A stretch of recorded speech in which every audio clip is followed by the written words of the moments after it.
आज हम लोग पढ़ेंगे जो टॉपिक है वो है types of primary pollutants.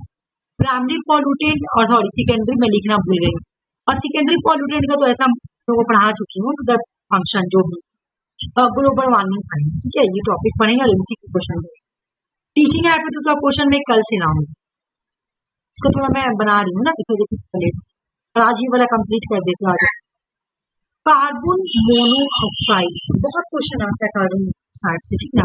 Carbon monoxide जो है ना उसमें ये प्राइमरी पॉल्यूटेंट,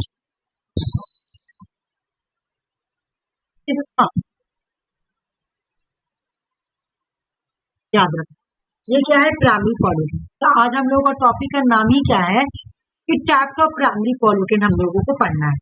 तो इसको ना दो टाइप से पढ़ सकते हो, मैं बता रही हूँ। देखो जैसे जब हम ये नवदीप कॉलेज क्लास करते थे तो मैम हम लोग को पढ़ाती थी तो ये अलग अलग करके पढ़ाती थी, जैसे कार्बन मोनोऑक्साइड अलग, ये नहीं, तो इसको हम प्राइमरी पॉल्यूटेंट के अंदर ही पढ़ाएंगे और ये भी कवर कर देंगे, तो दोनों एक ही चीज में कवर होता है। जैसे भी पढ़ना, बस पढ़ने से हम लोग को मतलब है, ठीक है। तो हमको क्वेश्चन आता है, जैसे कि कार्बन मोनोऑक्साइड से क्वेश्चन बहुत प्रीवियस ईयर आया होगा, इम्पोर्टेंट भी है और इसको पढ़ना भी है, इसी में मैं मिक्स करके पढ़ा रही हूँ, प्राइमरी पॉल्यूटेंट में ही मिक्स कर। बोले कि कार्बन मोनोऑक्साइड है क्या, देखो कलरलेस है, ऑर्डरलेस है, टेस्टलेस गैस है, that can very dangerous to इंसान के लिए बहुत ही खतरनाक है। बोला कार्बन मोनोऑक्साइड जो है ना ये क्या है, कार्बन मोनोऑक्साइड। आर से अंजलि ईवीएस यहाँ पे स्टार्ट हो गया है, ठीक है। मॉर्निंग में तुम्हारा चलेगा आईसीटी, ईवीएस यहाँ पे करेंगे ना तो फौरन अब कंप्लीट हो जाएगा, ये भी ज्यादा देर नहीं चलेगा, ठीक है। तो कार्बन मोनोऑक्साइड जो है ना इसको हम लोग क्या बोलते हैं, कार्बन मोनोऑक्साइड।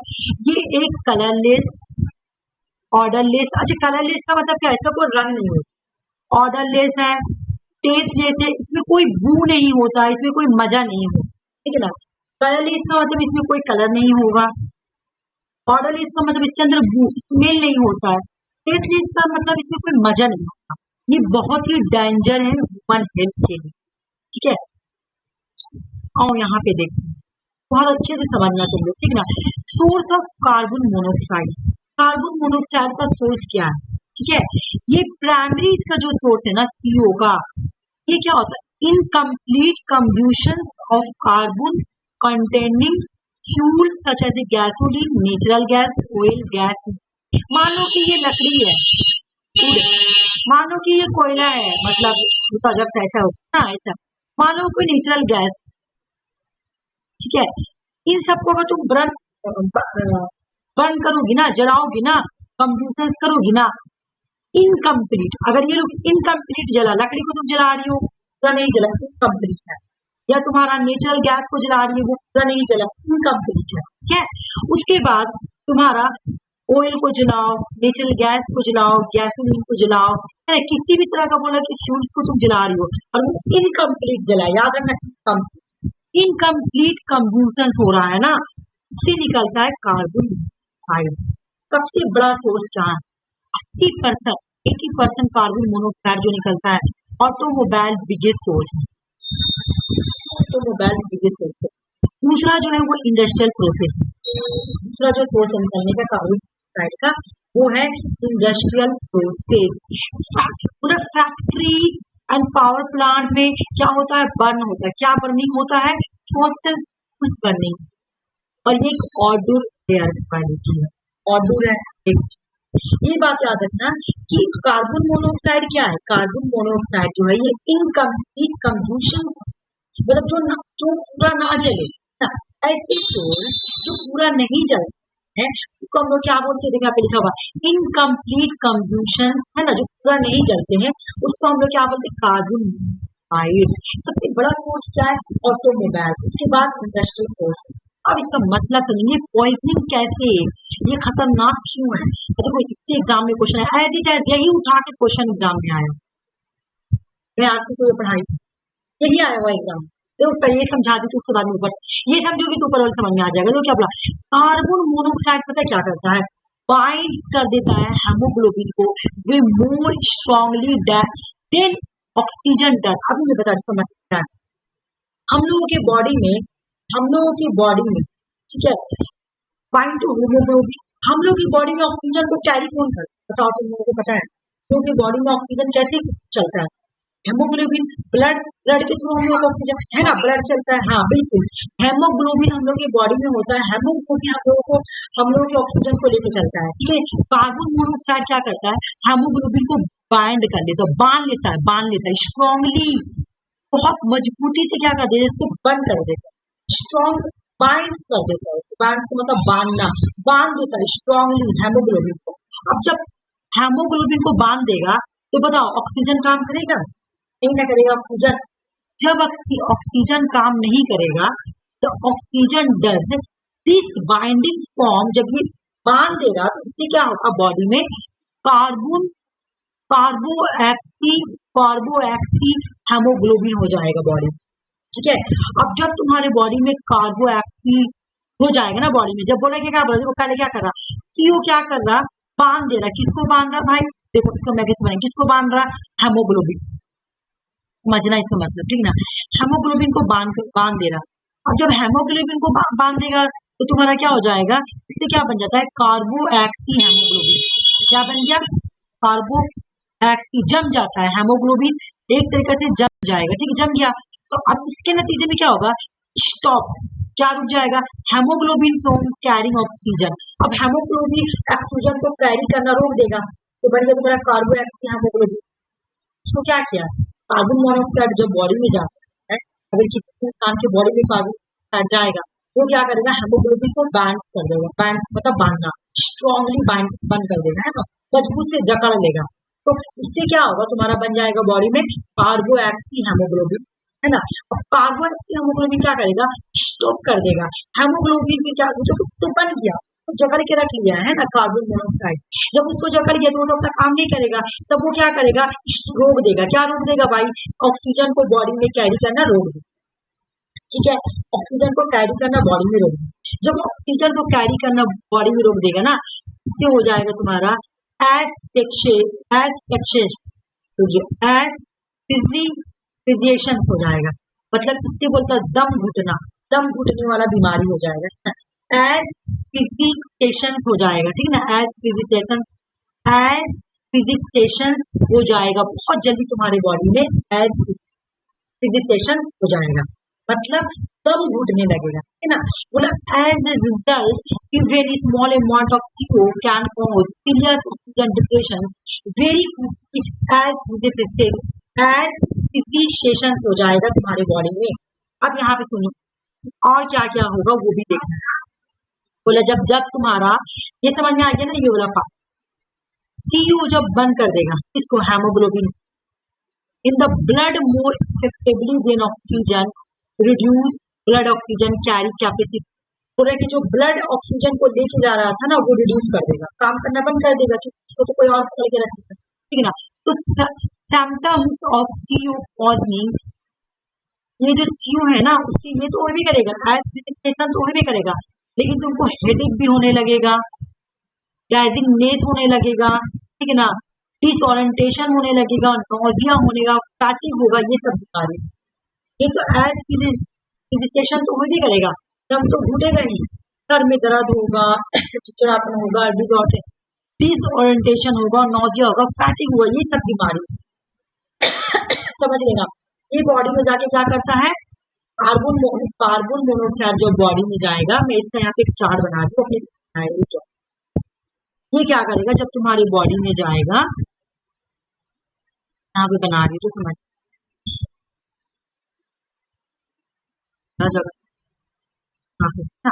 यहाँ पे मैं बना रही हूँ, ठीक है, समझ लो, ठीक है ना। बॉडी में जाएगा तो क्या करेगा?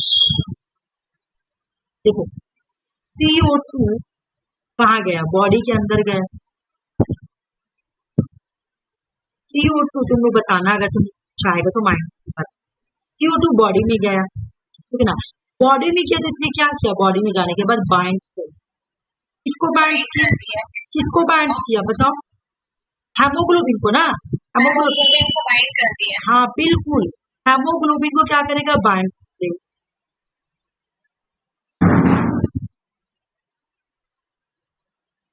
हेमोग्लोबिन को बाइंड्स कर लिया, ठीक है ना। जब हेमोग्लोबिन को बाइंड किया तो अब क्या होगा, स्टॉप हो जाएगा, क्या स्टॉप हो जाएगा हेमोग्लोबिन,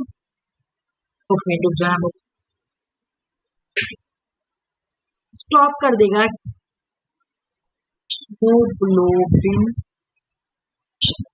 रुक जाएगा, क्या रोक देगा हेमोग्लोबिन फ्रॉम कैरी गैस, हम लोग को बॉडी में जो ऑक्सीजन होता है ना उसको कैरी करना, CO2 को, CO2 का मतलब क्या होता है ऑक्सीजन, इसको रोक देगा, स्टॉप कर देगा हेमोग्लोबिन को कैरी करने के लिए।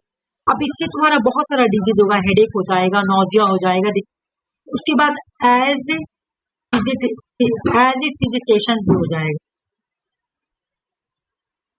ये बीमारी भी होगा, दम घुटना जिसको, ये सब होगा। ठीक है, समझ में आ गया कि क्या हो रहा है इससे। सबसे बड़ा सोर्स ऑटोमोबाइल इंडस्ट्रियल प्रोसेस ये है, ये वाला समझ में आया, बताओ मुझे। कार्बन मोनोऑक्साइड समझ में आया, मैं अगर कार्बन मोनोऑक्साइड का अगर तो चार्ट बनाऊंगी ना, इससे चार्ट बहुत अच्छा बनेगा। देखो अगर चार्ट बनाऊंगी तो मैं ऐसे बनाऊंगी, कार्बन मोनोऑक्साइड, फॉर्मूला क्या है इसका, CO, ठीक है, CO बोलते हैं शॉर्ट। बिगेस्ट सोर्स क्या है इसका, बिगेस्ट सोर्स बताओ, बिगेस्ट सोर्स क्या है, सबसे ज्यादा कहाँ से निकले, बिगेस्ट सोर्स ऑटोमोबाइल्स, से, कोल से।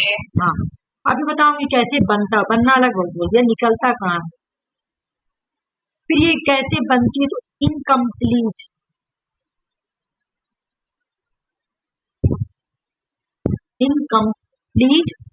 है ना, इनकम्प्लीट कंब्यूशंस, है ना, मतलब incomplete कंब्यूशंस,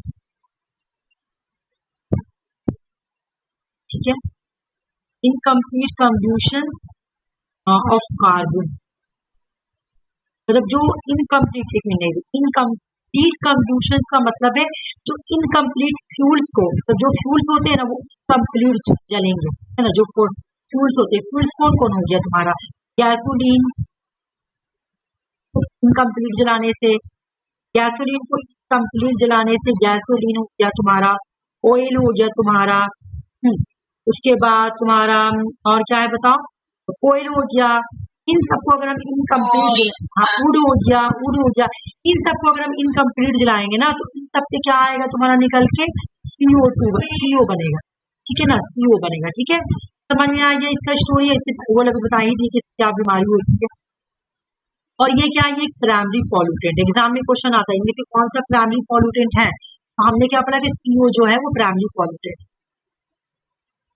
sulphur dioxide primary pollutant है, एक क्वेश्चन एग्जाम में आएगा, इनमें से कौन सा प्राइमरी पॉल्यूटेंट है, कौन सा पॉल्यूटेंट, तो सल्फर डाइऑक्साइड जो है ये प्राइमरी पॉल्यूटेंट है। ठीक है, सल्फर डाइऑक्साइड क्या है, प्राइमरी पॉल्यूटेंट।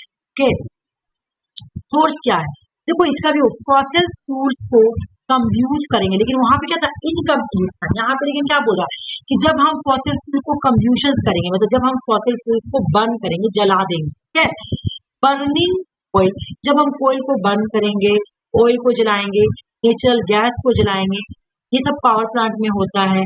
रिफिनरी मतलब क्या, मतलब तेल साफ करने वाला जहाँ पे कारखाना होता है, रिफाइनरीज, है ना, रिफाइनरीज जब जहाँ पे कच्चा तेल को साफ किया जाता है, इंडस्ट्रियल प्रोसेस, इन सब जगह में जब तुम्हारा ऑयल, नेचुरल गैस सब यूज होता है, इनको इनकम्प्लीट जलाया जाता है, सॉरी ये वहां पे बर्न करेंगे ना, बर्न करने से निकलता तुम्हारा CO, ठीक है ना, CO जो है SO2 है ना, CO इनकम्प्लीट है ना,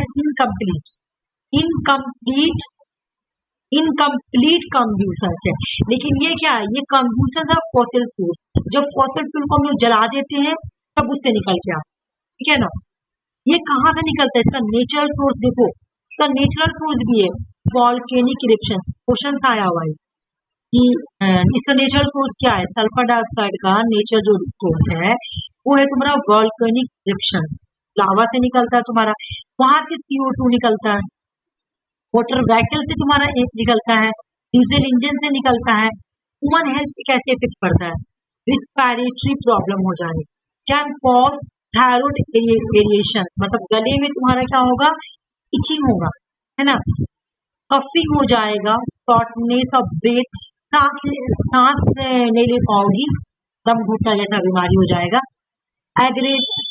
एग्रीवेट कंडीशन हो जाएगा, लाइक अस्थमा हो जाएगा, ब्रोंचीज हो जाएगा, ब्रोंचीज टाइप का बीमारी, ब्रोंचीज। इस तरह से तुम्हारा फेफड़ा में इस तरह से सूजन होने लगेगा, उसको बोलते हैं ब्रोंचीज, ठीक है।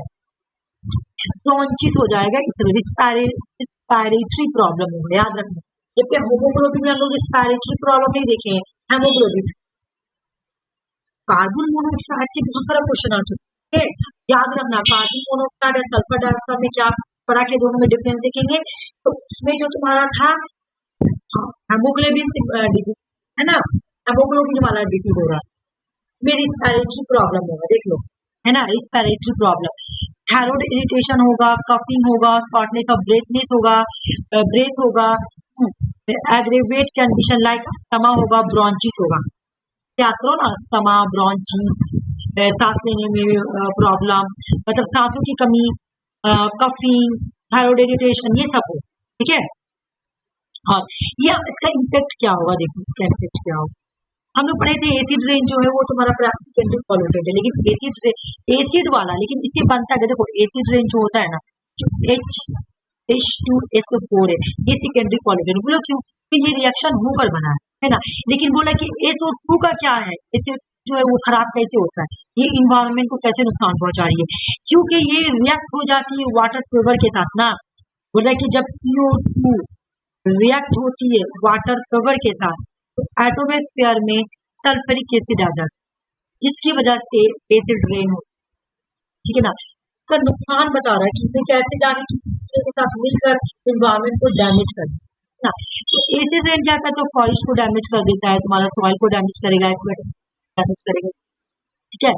ये खतरनाक है, ऐसे किसी एसिड रेन से याद करना, ठीक है। बाकी एसिड वाला तो मैं स्टोरी में बाद में बताऊंगी सब।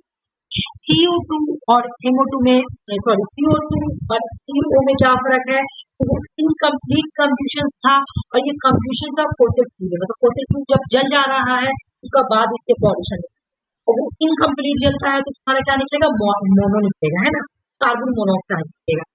ये इसका जो सोर्स है वो वोल्केनिक इरप्शंस है, वाटर वैक्यूल्स है, ये सब निकलता है। अच्छा, इंडस्ट्रियल प्रोसेस से भी निकलता है, ओके। फिर बोल रहा है कि इंसान को जो प्रॉब्लम देता है तो ये रिस्पायरेटरी प्रॉब्लम होगा, जबकि मोनो में पढ़े थे तो मोनो में क्या प्रॉब्लम हो रहा था, मोनो में जो प्रॉब्लम हो रहा था वो तुम्हारा हेमोग्लोबिन को बैंड कर लेता था, और उससे क्या होता था, डिफरेंट डिफरेंट ऑक्सीजन को कैरी करने में प्रॉब्लम होता था, तो उससे डिफरेंट डिफरेंट डिजीज, ठीक है ना। दोनों में डिफरेंस समझ में आया। अभी हम चार्ट बनाएंगे, तो मैंने कहीं पेज नहीं रखी, यही बहुत बड़ा गलती, पेज रखी ना तो मैं डिफरेंट भी बना, चलो यहाँ मैं बना, और ये मैं बनाऊंगी ना तो यही वाला PDF भेज दूंगी, भी अच्छा है। हाँ, यहाँ पे ऐसे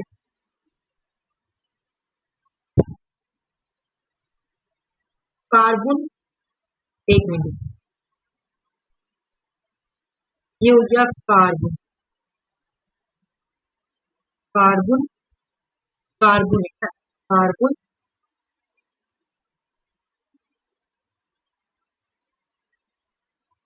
ठीक है।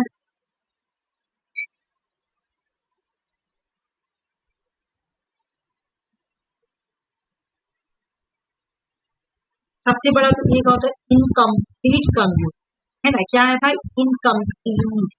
जब इनकम्प्लीट फॉसिल फ्यूल जलते तो इससे क्या होता है, कार्बन।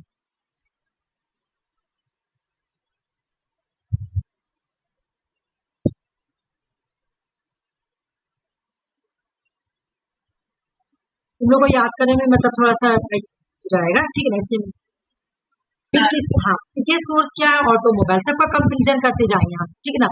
याद करने में प्रॉब्लम हो जाएगा, इसी में बना रही हूँ, ऑटोमोबाइल, ऑटोमोबाइल से निकलता है, इंडस्ट्रियल प्रोसेस भी इसका सोर्स है, इंडस्ट्रियल प्रोसेस, ठीक है, ठीक है, समझ में आ गया। अच्छा, ठीक है ना, इंडस्ट्रियल प्रोसेस होता है, उसके बाद क्या हो रहा है तुम्हारे यहाँ पे कि कार्बन मोनोऑक्साइड क्या कर रहा है, अभी IRC यही पढ़ा रही, कार्बन मोनोऑक्साइड का स्टोरी बता रही है। कार्बन मोनोऑक्साइड जब बॉडी में जाती है तो हेमोग्लोबिन को बैन कर लेती, जकड़ लेती है, रोक लेती है। तो वो क्या करता है, बॉडी में ऑक्सीजन को कैरी करने से रोक देता है। तो जब ऑक्सीजन कैरी करने से रुक जाती है तो उसे डिफरेंट होता वही होता है, और फिर उसका चार्ट बना रहे, ठीक है, ज्यादा नहीं बना रहे, ठीक है। देखो कार्बन मोनोऑक्साइड क्या करे, बॉडी में जाके कार्बन मोनोऑक्साइड बॉडी में जाके क्या करता है, बाइंड्स कर लेता है। तो बाइंड्स कर लेता है भाई, तो हेमोग्लोबिन ये किसको कर लेता है, हेमोग्लोबिन। और ये क्या करती है, स्टॉप कर देती है इसको, ऑक्सीजन को कैरी करना, ठीक ना। O2 को क्या करती है, जो बॉडी में कैरी होता है ना O2, इसको स्टॉप कर देती है, ठीक है ना। इससे डिजीज होगा, तो समझ में आ गया, इससे डिजीज होगा, डिफरेंट डिजीज, ठीक है। अभी हम उसे एक डिजीज का नाम भी पता है, बहुत हार्ड डिजीज, एजिथिकेशन। ये नाम हार्ड है ना इसलिए, बाकी तो तुमको पता ही है हल्का हल्का। इसके बाद तुम्हारा जो दूसरा पढ़ाए थे वो था सल्फर डाइऑक्साइड, ठीक है ना। सल्फर डाइऑक्साइड को इसे इसका हम लोग क्या बोले थे कि ये पूरा जल जाता है, ये इनकम्प्लीट है, ये पूरा जलता है। जब फॉसिल फ्यूल पूरा जल जाएगा, पूरा कंब्यूशन हो जाएगा ऑफ फॉसिल फ्यूल, तब बनता है तुम्हारा सल्फर, है ना, फ्यूल, तब बन जाता है सल्फर डाइऑक्साइड, ठीक है ना। इससे जो बीमारी होता है उसको हम लोग क्या बोलते हैं, इससे जो प्रॉब्लम होगा, यहाँ पे देखो हेमोग्लोबिन वाला प्रॉब्लम है ना, ब्लड वाला प्रॉब्लम हो रहा है, लेकिन यहाँ पे क्या हो रहा है, तुम्हारा रिस्पायरेटरी प्रॉब्लम हो रहा है, रिस्पायरेटरी प्रॉब्लम हो रहा है, ब्रोंकाइटिस का प्रॉब्लम हो रहा है। हाँ बिल्कुल बोली, रिस्पायरेटरी वाला जितना भी डिजीज है इससे होगा। इसका जो तुम्हारा एक सोर्स है, ऐसे तो इसका सोर्स बहुत सारा है, लेकिन वॉल्केनिक से भी निकलता है। वॉल्केनिक मतलब क्या, जो तुम्हारा ये होता है, क्या बोला था उसको, ज्वालामुखी, बिल्कुल सही बोली, मैंने कहा से निकल गया था, ज्वालामुखी, ज्वालामुखी से भी निकलता है, मोटर सोर्स है, वॉल्केनिक इरप्शन है, मोटर सोर्स है, बहुत सारा, ठीक ना।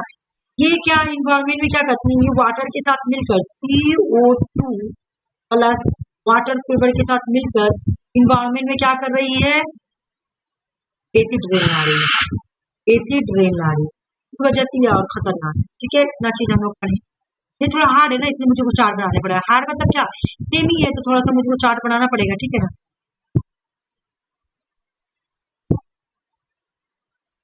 चलो आ जाओ, नाइट्रोजन ऑक्साइड, ठीक है, नाइट्रोजन ऑक्साइड का आरसी का क्या हुआ, लिफ्ट N, इधर देखो NOx, इसका दो टैब है, देखो एक टैब का नाम है तुम्हारा, इसका दो टैब है, NOx को क्या बोलते हैं, नाइट्रोजन ऑक्साइड, ठीक है, नाइट्रोजन ऑक्साइड। NOx को क्या बोलेंगे, नाइट्रोजन ऑक्साइड, इसको क्या बोलेंगे, NOx को नाइट्रोजन ऑक्साइड, जो मैं अच्छे से बना रही हूँ, अच्छे से समझाऊंगी तो अच्छे से, ठीक है। देखो क्या बोल रहा कि नाइट्रोजन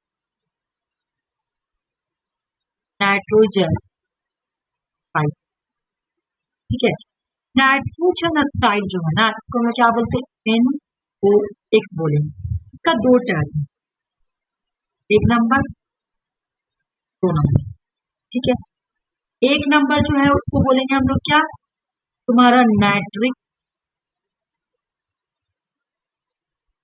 ऑक्साइड, फार्मूला है तुम्हारा नाइट्रिक ऑक्साइड। दूसरा जो टैब है उसका नाम है नाइट्रोजन डाइऑक्साइड, फॉर्मूला है NO। देख लो, नाइट्रोजन ऑक्साइड NOx का दो टैब है, एक है नाइट्रिक ऑक्साइड, दूसरा है नाइट्रोजन डाइऑक्साइड। समझ में आ रहा है कि नहीं आ रहा है, ठीक है, समझ में आ गया। बोले कि ये इसका सोर्स क्या है, कंब्यूशन प्रोसेस, वैकल से निकलता है, एक तो कंब्यूशन प्रोसेस और एक वैकल से, कार से निकलेगा, ट्रक से निकलता है, बसेस से निकलता है, बर्निंग ऑफ फॉसिल फ्यूल, जब तुम फॉसिल फ्यूल को जलाओगी, ऑयल ऑयल नेचुरल गैस, तीनों में ही हम सब चीज देखें। कल कार्बन मोनोऑक्साइड में क्या था, वो इनकम्प्लीट जल, यहाँ से निकलता पावर प्लांट में जब तुम्हारा फॉसिल फ्यूल को कोयल को जलाया जाता है, ऑयल को जलाया जाता है, नेचुरल गैस को, तो वहां से भी नाइट्रोजन ऑक्साइड निकलता है।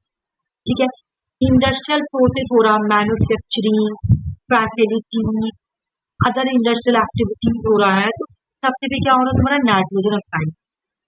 बोला कि जो नेचुरल इसका सोर्स है ना, नेचुरल जो सोर्स है, लाइटनिंग प्रोड्यूस NOx, बोला कि इसका जो हल्का सा लाइटनिंग प्रोड्यूस NOx यानी नाइट्रोजन ऑक्साइड जो है, ये थंडरम स्टॉर्म, बिजली कड़कता है ना, वहां से भी बोला तुम्हारा निकल, नेचुरल सोर्स बना, नेचुरल सोर्स कहाँ से, बिजली कड़क रहा है तुम्हारा, थंडरम स्टॉर्म हो रहा है ना, बिजली आ रहा है, तो वहां से भी तुम्हारा प्रोड्यूस होता है NOx।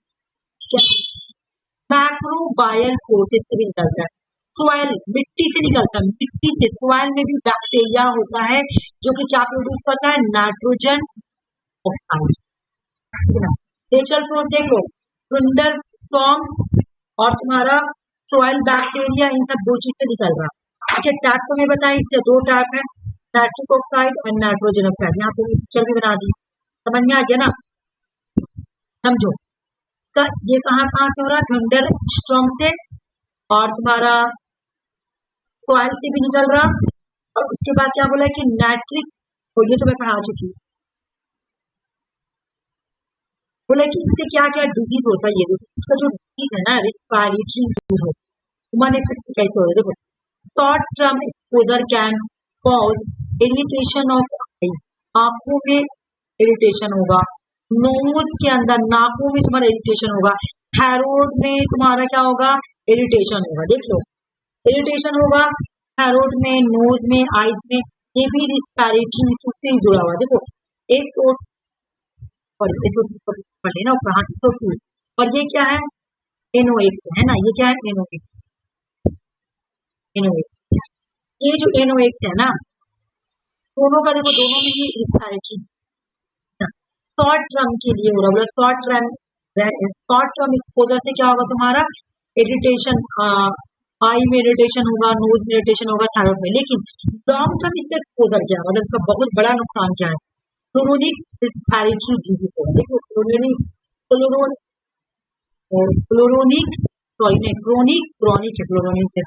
क्रोनिक रिस्पायरेटरी डिजीज, जैसे अस्थमा, लंग जो है ना, लंग डिक्रीज लंग फंक्शन, जो तुम्हारा कान का जो लंग फंक्शन काम करता है ना, वो काम करना बंद, ठीक है। तो देखो रिस्पायरेटरी डिजीज में, क्रोनिक रिस्पायरेटरी डिजीज किसमें हो रहा तुम्हारा, NOx से हो रहा, अस्थमा भी NOx से हो रहा, लंग फंक्शन काम करना बंद कर देगा। ठीक है ना, ये इन्वायरमेंट को कैसे इम्पैक्ट करती है, अभी हम क्या देखें कि जो SO2 था, वो वाटर वेपर के साथ मिलकर क्या बना रहा था, एसिड रेन, ये भी बिल्कुल यही करता है, ये भी क्या कर रहा है, ये जो है ना, ये क्या करता है, ये दो काम करता है, देखो क्या क्या, एक तो वाटर के साथ में NOx क्या करता है, प्लस वाटर पाउडर के साथ मिलकर एसिड रेन बना, ये इन्वायरमेंट के लिए खतरा है। एक तो ये नुकसानदार इम्पैक्ट कर रहा, दूसरा ये क्या करता है, जो ग्राउंड लेवल ओजोन होता है ना, ओजोन, वो उसको बनाने में हेल्प करता है। हम लोग क्या, ओजोन बनाने का तरीका, सन प्लस NOx प्लस POC होता है ना, ये वाला तरीका है ना, तो ये दो चीज बनाने में हेल्प करता है, ठीक है ना, ये NOx, ठीक है, तो ये इसका है ना, ये इसका खत्म हो, ओ सॉरी नहीं, सनलाइट हुई, और ये इसके साथ मिलके क्या करती है, तुम्हारा ओजोन को फॉर्मेशन करती है। NOx play crucial role in formation of ground ozone layer, तो ये एक इम्पोर्टेंट रोल प्ले करता है ग्राउंड ओजोन लेयर को बनाने में। एक बार इसके चार्ट में डाल दो, चार्ट में क्या क्या डाल,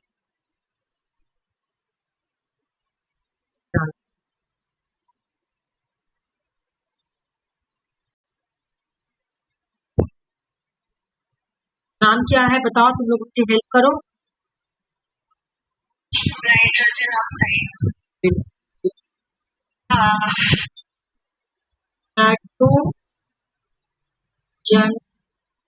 साइड, क्या बिल्कुल सही बोली। फॉर्मूला है NOx, बिल्कुल सही बोली। ठीक है, कहाँ से निकलता है तुम्हारा, वेक्टर से आता है तुम्हारा। अच्छा, इसका 2 पार्ट भी है ना, पावर पार्ट से। हाँ बिल्कुल, इसका 2 पार्ट है। चलो 2 पार्ट नाम लिख, इसका 2 पार्ट। एक का नाम बताओ। Nitrous oxide, NO। हाँ बिल्कुल सही बोलिए, नो नो। ठीक है, दूसरा वाला का नाम बताओ। Nitrogen dioxide, NO। बिल्कुल ठीक।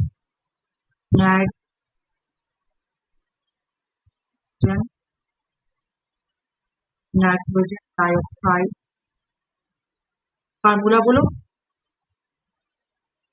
एक मिनट क्या था, नाइट्रोजन डाई ऑक्साइड ना, nitrogen dioxide, nitrogen dioxide DES है ना, और फॉर्मूला है NO। ये नंबर कहाँ है, एक मिनट रुको, यहाँ पर फिर वो दूसरे वाला नहीं लिख पाए, यहाँ में लिख, एक नंबर तो ये हो गया और 2 नंबर। ठीक है, इसका नाइट्रोजन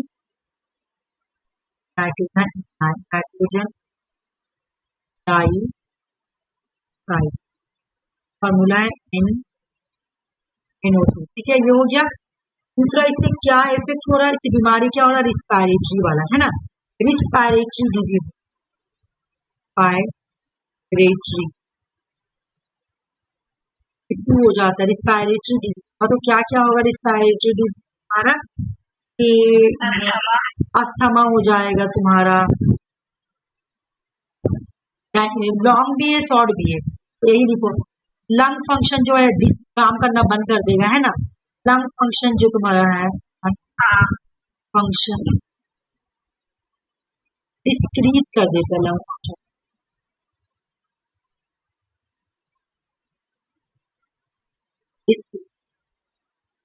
ठीक है ना, काम करना कम कर दे। सोर्स क्या है भाई, सोर्स क्या है, इसका सोर्स जो है, एक तो तुम्हारा ये सॉइल से भी निकलता है। हाँ देखो यहाँ पे ये भी सॉइल से भी निकलता है, उसके बाद तुम्हारा THU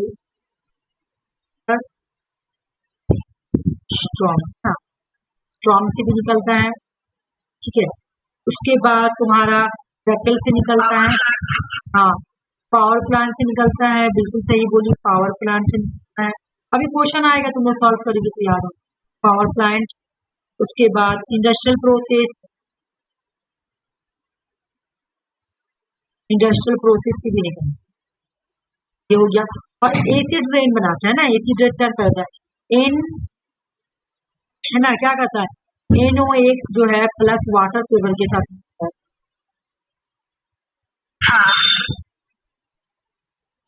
क्या बनाता है, एसिड रेन बनाता है। तो ये इन्वायरमेंट को नुकसान पहुंचा रहा है। ठीक है ना, भूल गए यहाँ। ठीक है, तो ये भी तुम लोग को याद हो गया।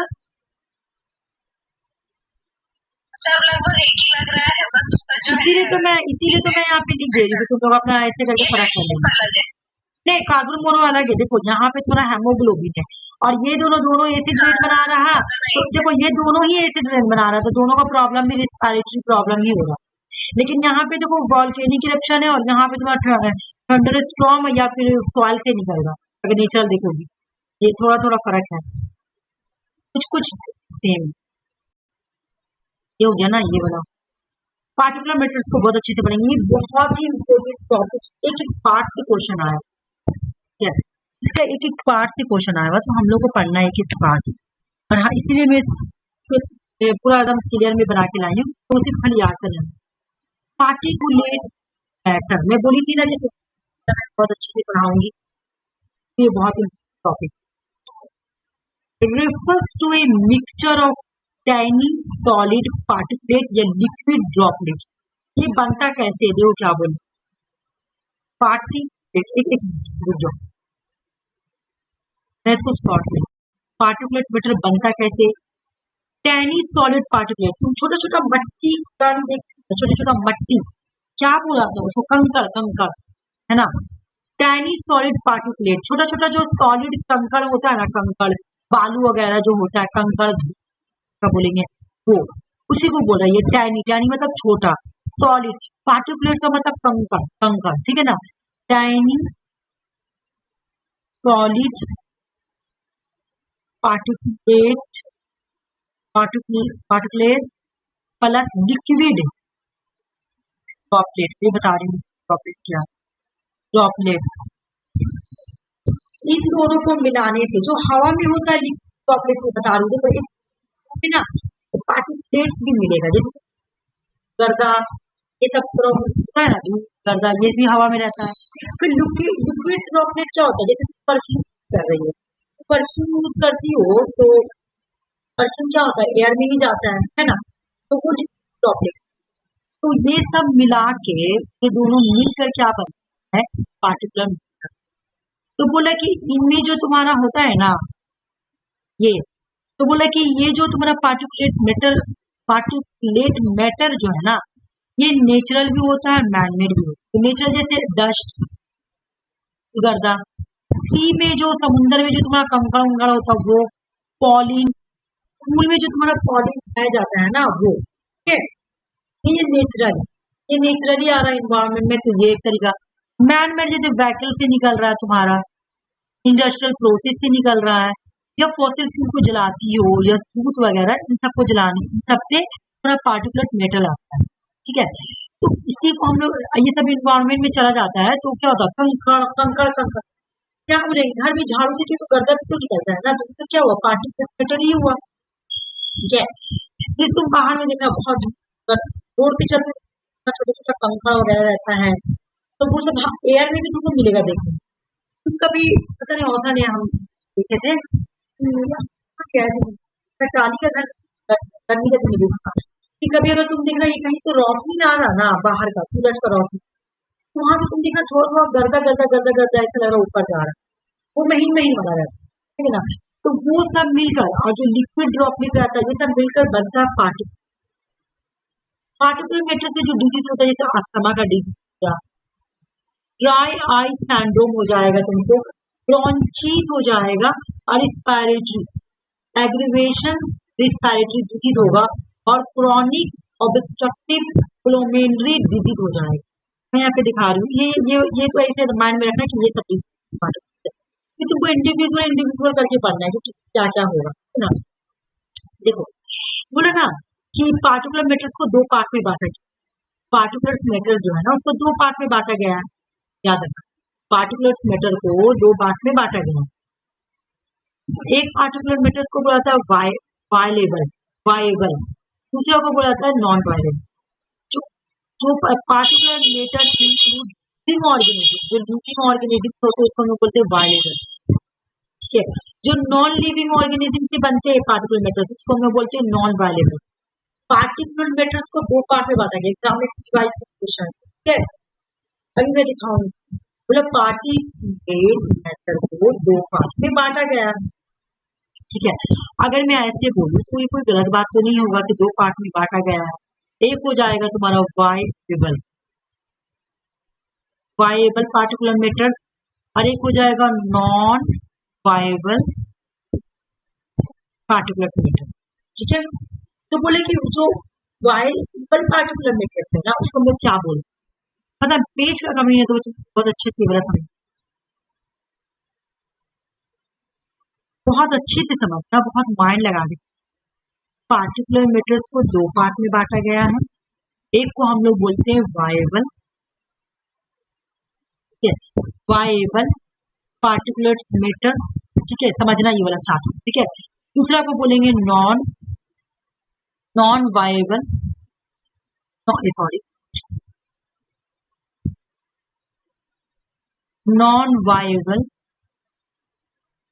नॉन वायेबल पार्टिकुलर मैटर्स, तो बोला कि जो वायबल पार्टिकुलेटर्स है ना, ये लिविंग ऑर्गेनिजम्स के थ्रू बनता है। ये जब इन्वायरमेंट में आता है ना, तो कोई इसका सोर्स आने का लिविंग ऑर्गेनिजम्स होगा, कोई जिंदा चीज से आएगा, ठीक है ना, जिसमें जान होगी। बोले ये जो वायलेबल पार्टिकुलर मैटर जो इन्वायरमेंट में आते हैं ना, वो लिविंग ऑर्गेनिजम्स के थ्रू आते हैं इन्वायरमेंट में, ठीक है ना। एक हो, फिर बोला कि जो तुम्हारा, बोला कि फिर जो तुम्हारा ये क्या नाम है, नॉन वायलेबल पार्टिकुलर मैटर्स है ना, वो तुम्हारा कैसे आता है इन्वायरमेंट में, नॉन लिव के थ्रू आता है। क्लास में कौन कौन है? खाली इस बात तुम हो और कौन है? अंजलि है और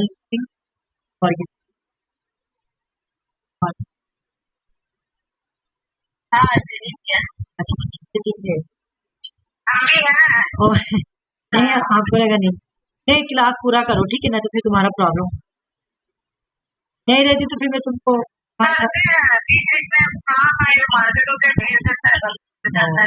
नहीं तो छूट जाएगा, तो फिर क्या फायदा, पूरा क्लास तुम्हारा डिस्ट्रॉय हो जाएगा। जब तक कॉन्सेप्ट नहीं समझ में आएगा तुमको कैसे समझ आएगा, बोलो, है ना।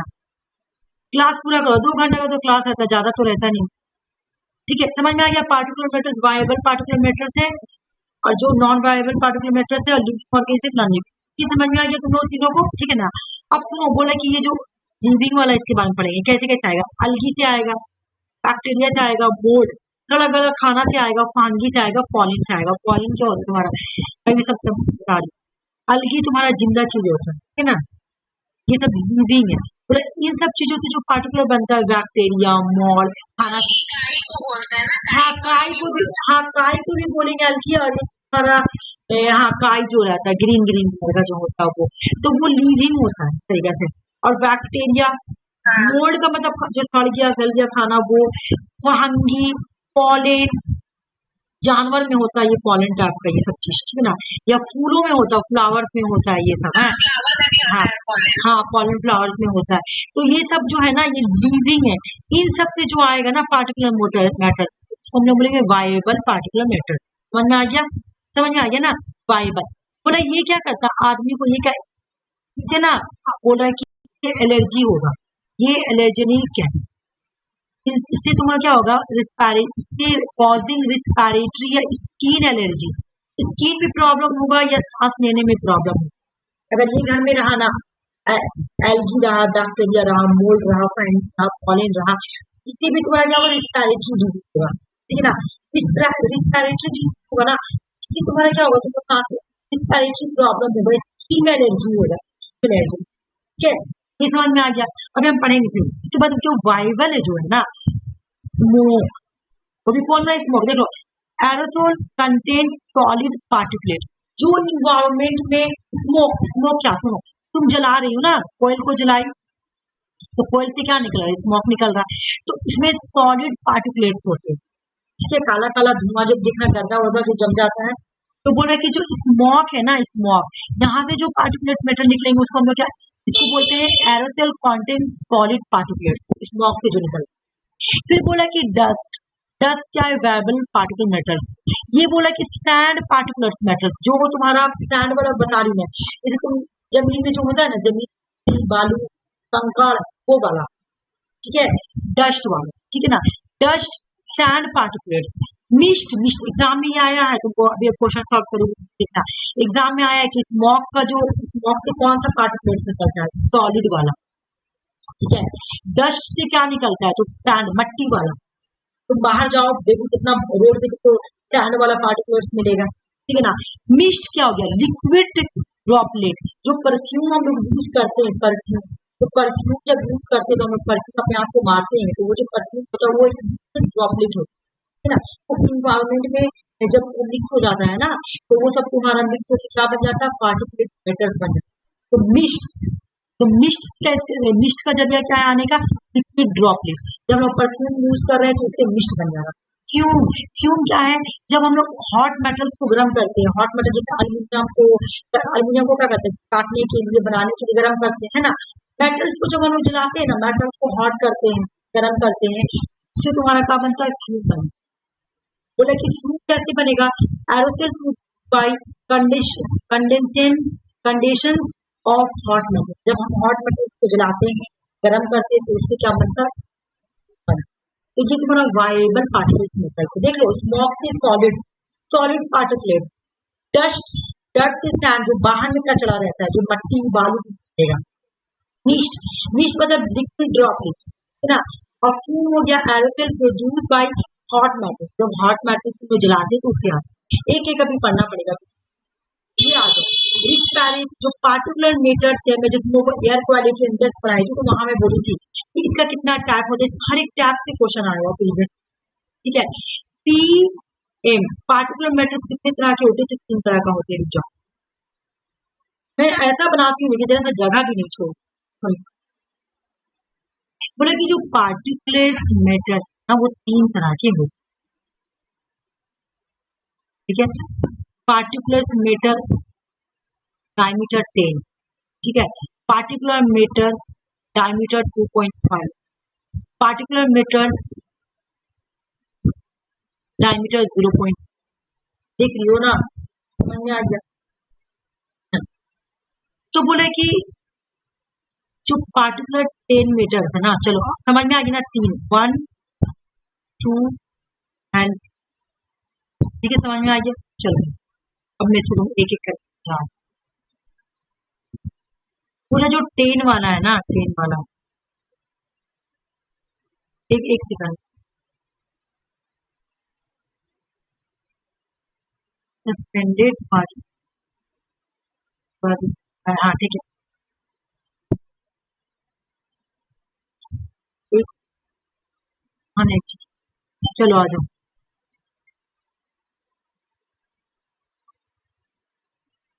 हाँ, बोला कि जो 10 वाला है ना, 10 वाला, 10 वाला, ये क्या है? कॉर्स, कॉर्स का मतलब होता है मोटा, फाइट, कॉर्स पार्टिकुलेट्स है, ये मोटा वाला पार्टिकुलेट्स होता है। जैसे तुम इन्वायरमेंट में देखिए, बड़ा बड़ा जो पट्टी, कंकड़, कंकड़ जो होता है, बड़ा बड़ा जो कंकड़ होता है ना वो, ठीक है, बड़ा बड़ा जो कंकड़ होता है वो, ठीक है। कॉर्स, कॉर्स का मतलब होता है मोटा वाला पार्टिकुलेट्स, मोटा वाला कंकड़, ठीक है। इसका डायमीटर 10 होता है। बोला ये क्या है तुम्हारा? सस्पेंडेड पार्टिकुलर मेटल्स, ठीक है, सस्पेंडेड पार्टिकुलर मेटल्स, याद रखना। मैं तुम लोग को एयर क्वालिटी इंडेक्स पढ़ाई थी ना, एयर क्वालिटी इंडेक्स पढ़ाई थी कि नहीं? तो एयर क्वालिटी इंडेक्स पढ़ाई थी, तो तुम लोगों को याद है ना कि मैं ये सब डेट वगैरह भी पढ़ाई थी। ये बल्कि को सबका ये याद कराई थी, डायमीटर से कितना डायमीटर है। नहीं नहीं, उस दिन मैं जब तुम लोगों को पढ़ा रही थी, क्या नाम, जो एयर क्वालिटी इंडेक्स जब जिस दिन में पढ़ाई थी, तो उस दिन मैं ये वाला पढ़ाई थी, तो इसका मैं तुम लोगों को ये पढ़ाए थे, क्या नाम है, इसका कितना डायमीटर है, इसका हाँ हाँ, नहीं नहीं नहीं नहीं समझ पा रही, यही वाला पढ़ाई थी, यही वाला पढ़ाई थी, ये बात बोल रही कि यही वाला ही पढ़ाई थी, ये बोल, ये तो पढ़ाए हम तो बोलेंगे, अभी हाल फिलहाल में ये वाला पढ़ाए। हाँ, अभी हाल फिलहाल में पढ़ाए भी थे और समझाए भी थे। हाँ, तो समझ में आ रहा ना कि जो पहला है उसका डायमीटर कितना है, जो पार्टिकुलर मैटर से इसको, ये मैं इसको ऐसे एज ए सब ये मतलब है, इसको ऐसे इंडिविजुअल कर करके समझाया था, लेकिन मैं इसको प्राइमरी पॉल्यूटेंट में पढ़ाऊंगी तो ये कवर हो जाएगा। मेरे कहने का मतलब ये है, ठीक है ना। तो जो कॉर्स है, कॉर्स का मतलब होता है मोटा, कॉर्स का मतलब क्या होगा? मोटा। तो बोला कि ये वाला जो जो जो 10 वाला है ना, ये तुम्हारा क्या है? ये मोटा होता है, ठीक है, ये मोटा होता है। ये जो पार्टिकुलर मेटल्स होगा ना, ये मोटा होगा, ये बात यहाँ मैं बोलना चाह रही हूँ, ये मोटा है, ठीक है, ये क्या है? मोटा वाला। नहीं, मैं एक वो वाला पीडीएफ तो दिखाना, तो एक सेकंड मैं दिखा रही हूँ, एक सेकंड, मैं तुम लोग एक पीडीएफ दी थी ना जिसमें एयर क्वालिटी इंडेक्स के साथ ये था,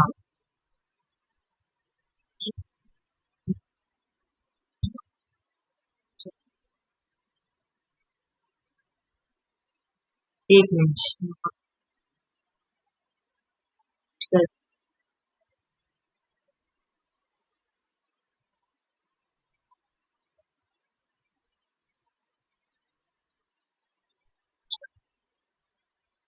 कुछ दिखाना चाहती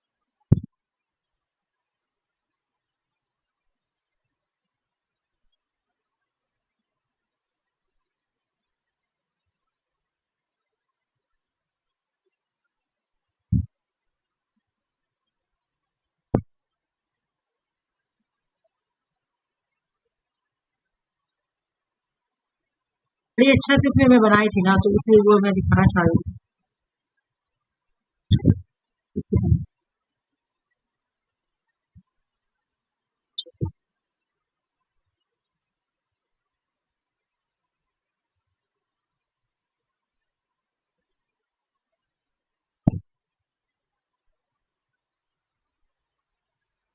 छोड़ो, वो छोड़ो, ये रहने दो, ये से देखो।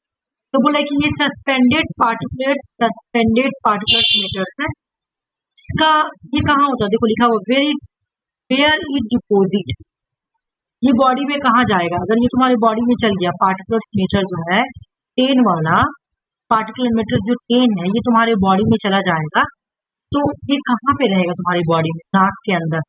नाक के अंदर जो गंदा रहता है ना उसको बोलो, या तुम्हारे ब्रॉन्ची या थैरोड, ऊपर वाला नली, ऊपर वाला देखो अपर एयरवेज, ऊपर वाला नली, नाक में जो ऊपर वाला नली होता है ना वहां पे तुम्हारी बॉडी में जाके जम जाएगा सस्पेंडेड पार्टिकुलर मेटर्स। ठीक है, नहीं ठीक है, ये ठीक है, यहाँ पर भी तो सब लिखा हुआ है, क्या यहाँ पर भी लिखा हुआ है। बोला कि सस्पेंडेड पार्टिकुलर मेटर्स में क्या होगा कि ये जो तुम्हारा ये इसका डायमीटर 10 है, 10 है, तो 10 जो तुम्हारा डायमीटर है ना, तो ये बोला कहाँ डिपोजिट होगा, बॉडी में अगर गया। पार्टिकुलर मेटर जो होता है ये मोटा वाला है, ठीक है, इसका डायमीटर 10 है, इसको सस्पेंडेड पार्टिकुलर मेटर्स बोलते हैं। ये तुम्हारी बॉडी में अगर डिपोजिट होगा, जमा होगा, तो ये कहाँ पर जाकर रहेगा, नाक के अंदर। नाक में जो गंदगी वो रहता है ना उसको हम लोग बोलते हैं पार्टिकुलर मेटर्स। तुम देखना, तुम हर अगर झाड़ती हो, तुम जैसे मैं अपना घर का तो हमेशा झाड़ती हूँ, लेकिन कभी कभी तुम अपना घर झाड़ के देखना, मतलब अगर बहुत गंदा है तो नाक के नहीं, डस्ट तो हो गई, वो नहीं, नाक के अंदर काला काला हो जाएगा, देखना। तुम अगर नाक नहीं करोगी ना तो देखना काला काला निकलेगा, तो वो तुम्हारा वो जो रहता है ना वो पार्टिकुलर मेटर्स होता है, समझ जाना। जब तुम नाक अपना नहीं करोगी साफ तो वो उससे जो निकलेगा ना तो वो काला काला निकलेगा, इसको बोलते हैं पार्टिकुलर मेटर्स। वो तुम्हारा सिर्फ ऊपर नली तक जाएगा, उसको अंदर नहीं जाएगा, क्योंकि वो मोटा रहता है ना, वो मोटा रहता है, तो तुम्हारा नाक में ही अंदर तक रहेगा, बस अंदर नहीं जाएगा, मोटा वाला नाक के अंदर फंस जाएगा। या थोड़ा हवा का नली जो थायराइड वाला या ब्रॉन्ची में चला जाएगा, ऊपर वाला नली, बस इससे ज्यादा नहीं जाएगा। इससे क्या होगा, अस्थमा हो जाएगा, ब्रॉन्चीज हो जाएगा, रीनोसिनसाइट्स हो जाएगा, कार्डियोवैस्कुलर इश्यूज हो जाएगा। मैं दिखा रही हूँ सब दिखा रहे। ब्रॉन्चीज का मतलब क्या है, फेफड़ा में सूजन हो जाएगा।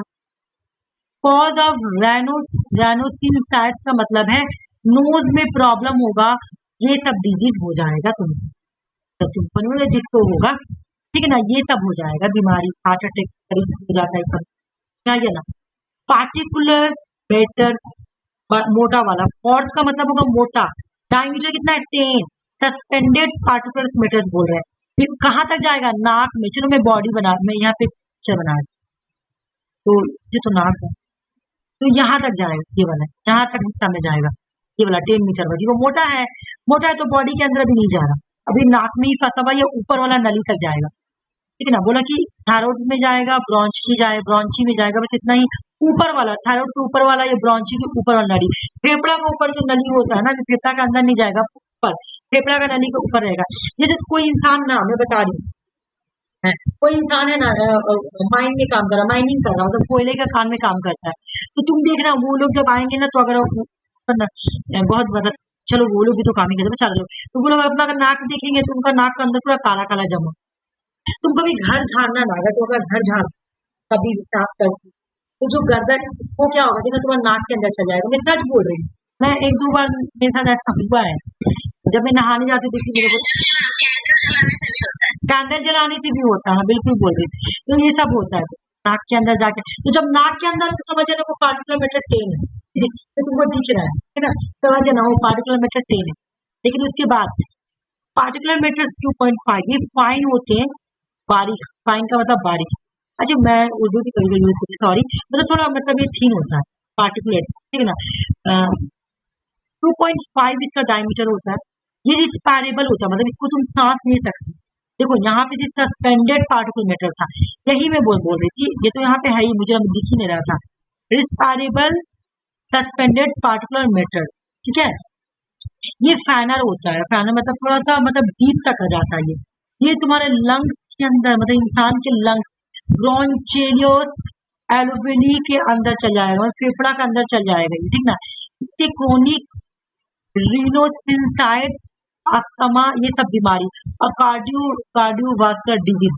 कार्डियोवास्कुलर डिजीज का मतलब क्या, हार्ट अटैक, सारा ही एक ही सेम बीमारी ही होगा, खाली अस्थमा इसमें ज्यादा है, बाकी देखो सेम बीमारी इसमें है ना, डिजीज सेम हो रहा, याद रखना।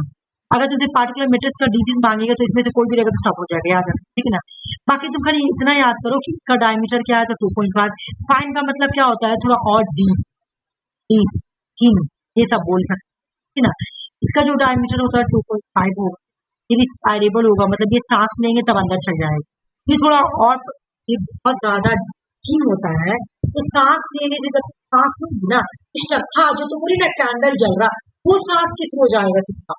घर झाड़ते हैं ना, घर झाड़ेंगे तो जो गर्दन निकलता है वो जाता है तुम्हारा पार्टिकुलर मैटर स्टेन होगा, लेकिन जो कैंडल जलाती है वो जो तुम्हारे नाक के अंदर जा रहा है, वो फेफड़ा के अंदर जा रहा है, वो पार्टिकुलर मैटर 2.5 है, तो वो थोड़ा थिन होता है, थिन होता है। तो उसके बाद पार्टिकुलर मैटर 0.1 है, ये अल्ट्रा फाइन होता है, ये फैनिश्ड होता है, फैनिश्ड, है ना। ये 0.1 इसका डायमीटर होता है। निकोलेशंस मोड पार्टिकुलेट्स इसको बोलते हैं, निकोलेशन मोड पार्टिकुलेट्स मैटर, ठीक है। ये क्या होता है तुम्हारा ब्लड स्ट्रीम बॉडी में ब्लड स्ट्रीम में चल जाता है। ये कहाँ तक चल जाता है, यहाँ जैसे लिखा हो कि तुम्हारा ये नाक का ऊपर वाला नली है ना, हवा वाली नली नाक में, वहां जाएगी, ये ब्रोंचेलियोस में चली जाएगी, और ये ब्लड स्ट्रीम में जाके ब्लड में मिल जाएगी, ब्लड में मिल जाएगी, खून में जाके मिल जाएगी, ब्लड के साथ मिल जाएगी, और हार्ट में भी चल जाएगी, हार्ट में, ब्रेन में, यहाँ चल जाएगी, सेल में भी जाएगी। मैं सेल डिलीट कर दी क्या बाबा, सेल में भी जाती है, वही ब्लड, उनका ब्लड का सेल में चल जाता है, ठीक है ना। ब्लड स्ट्रीम मतलब सेल में चल जाएगी, एग्जाम देखो ना, सेल लिख लेना है, मैं लिख देती हूँ, ब्लड स्ट्रीम में जाएगी, मैं सेल लिखी थी, मुझे लग रहा मैं डिलीट कर, सेल में भी चला जाएगा, ब्लड का जो सेल होता है उसमें जाएगा, ब्लड तो लिखी क्यों, ब्लड स्ट्रीम का मतलब कोई सेल में ही जाएगा। इससे इसमें इंक्लूड होता है न्यूक्लिएशन मोड पार्टिकुलेट्स, ठीक है, समझ में आ गया।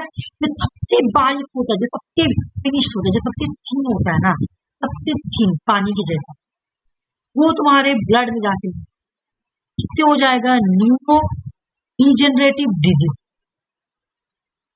हार्ट अटैक भी होगा, न्यूरो डिजेनरेटिव डिजीज है ना, ये माइंड से जुड़ा हुआ है, माइंड से, हमारा ब्रेन से जुड़ा हुआ, तो ये सब तुम्हारा डिजीज हो जाएगा। समझ में आया ये वाला चार्ट समझ में आया। बाकी सब जो कॉमन बीमारी देखो, ये अस्थमा एक खाली इसमें ऊपर हो गया, बाकी सब इसमें सेम ही है, उतना अलग अलग करके नहीं पूछेगा, नाम याद रखना, ऊपर वाला सस्पेंडेड है, नीचे वाला रिस्पायरेबल है, नीचे वाला निकोलेस मोड, इसको अल्ट्रा फाइन बोलेंगे, इसको कॉर्स, देखो इसको लिखो कॉर्स पार्टिकुलर्स बोलेंगे, फाइन पार्टिकुलर्स बोलेंगे, अल्ट्रा फाइन बहुत ही फाइन, बहुत ही ये बोलेंगे, 10 है, 2.5 है, 0.1 है ना। उसके बाद तुम्हारा सस्पेंडेड है, रिस्पायरेबल है, निकोलेशन मोड है ना। समझ में आ रहा ना तुम लोगों को, ये वाला चार्ट समझ में आया कि नहीं बताओ पहले मुझे।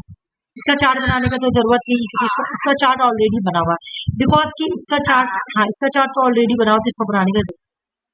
VOC एग्जाम में बहुत आता है, जितना इंपोर्टेंट वो है उतना इंपोर्टेंट ये भी है, VOC वोलेटाइल ऑर्गेनिक कंपाउंड्स। मैं बोली थी किसको पढ़ाऊंगी, ये तुम्हारा नेचुरल सोर्स भी होता है, और एंथ्रोपोजेनिक किसको बोलते हैं, man made. Volatile organic chemicals, अरे इतना मतलब घबराना नहीं थी, पता क्यों, MCQ के क्वेश्चन बहुत सारा करोगे तो ये हो जाएगा। बोला कि ये देखो यहाँ पे क्या बोल रहा है कि वोलेटाइल ऑर्गेनिक कंपोनेंट्स जो है ये ग्राउंड वाटर में भी होता है ग्राउंड वाटर, ठीक है ना। कहाँ पे होता है? ग्राउंड वाटर में भी होता है। और कहाँ पे होता है? देखो, एक मिनट, प्लांट में होता है, एग्जाम में क्वेश्चन आया हुआ है, ठीक है, प्लांट में होता है, टर्मेट्स में होता है, टर्माइट्स में होता है, टर्मिट्स में, सॉरी, टर्मिट्स में होता है। बॉक्स जो तुम्हारा दरख्त में होता है ना, बॉक्स वाला।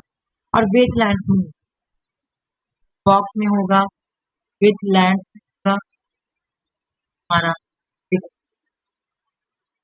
यहाँ VOC होता है, ठीक है। वॉल्केनोज में होगा। उसके बाद जंगल जब जलता है ना, वाइल्ड फायर, जब जंगल में आग लग जाता है ना, तो वहां पर भी होता है। और एग्जाम में क्वेश्चन यही पूछा जाता है, कहाँ कहाँ होता है, ठीक है, कहाँ कहाँ होता है, एग्जाम में क्वेश्चन पूछा जाता है कि कहाँ कहाँ होता है, ठीक है। एक बार तुम लोग देखो कहाँ कहाँ पे होता है, ठीक है, समझ में आ गया कहाँ कहाँ पे होता है।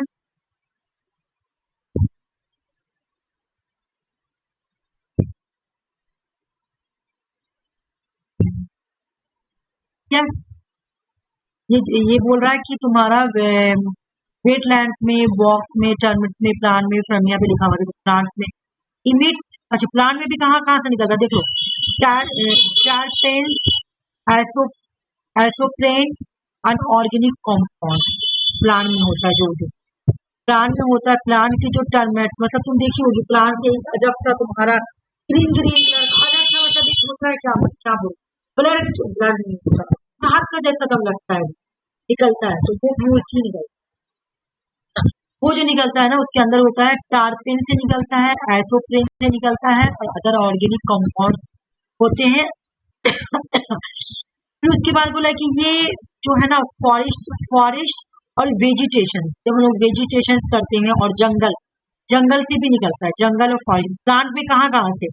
फॉरेस्ट से, वेजिटेशन से, टर्मिट्स से निकलता है, टर्मिट से निकलता है, डाइजेस्टिव प्रोसेस से, बॉग्स एंड वेटलैंड से निकलता है। जैसे मीथेन रिलीज होता है ना, मीथेन रिलीज, तो वहीं से तुम्हारा ये निकलता है। वॉल्केनोज से निकलता है, ठीक है। इसके बाद जब जंगल में तुम्हारा आग लग जाए, वाइल्ड फायर्स होता है, तो तुम्हारा वहां से भी क्या होता है, जो ऑर्गेनिक मैटर्स जलते हैं, कंप्यूट होते हैं, तो वहां से VOC निकलता है। ये तो हो गया तुम्हारा कि कहाँ कहाँ से निकलता है एक। इसके बाद मैन मेड, इंसान कैसे इसको निकालता है, ये तो हो गया तुम्हारा नेचुरल सोर्स से निकला।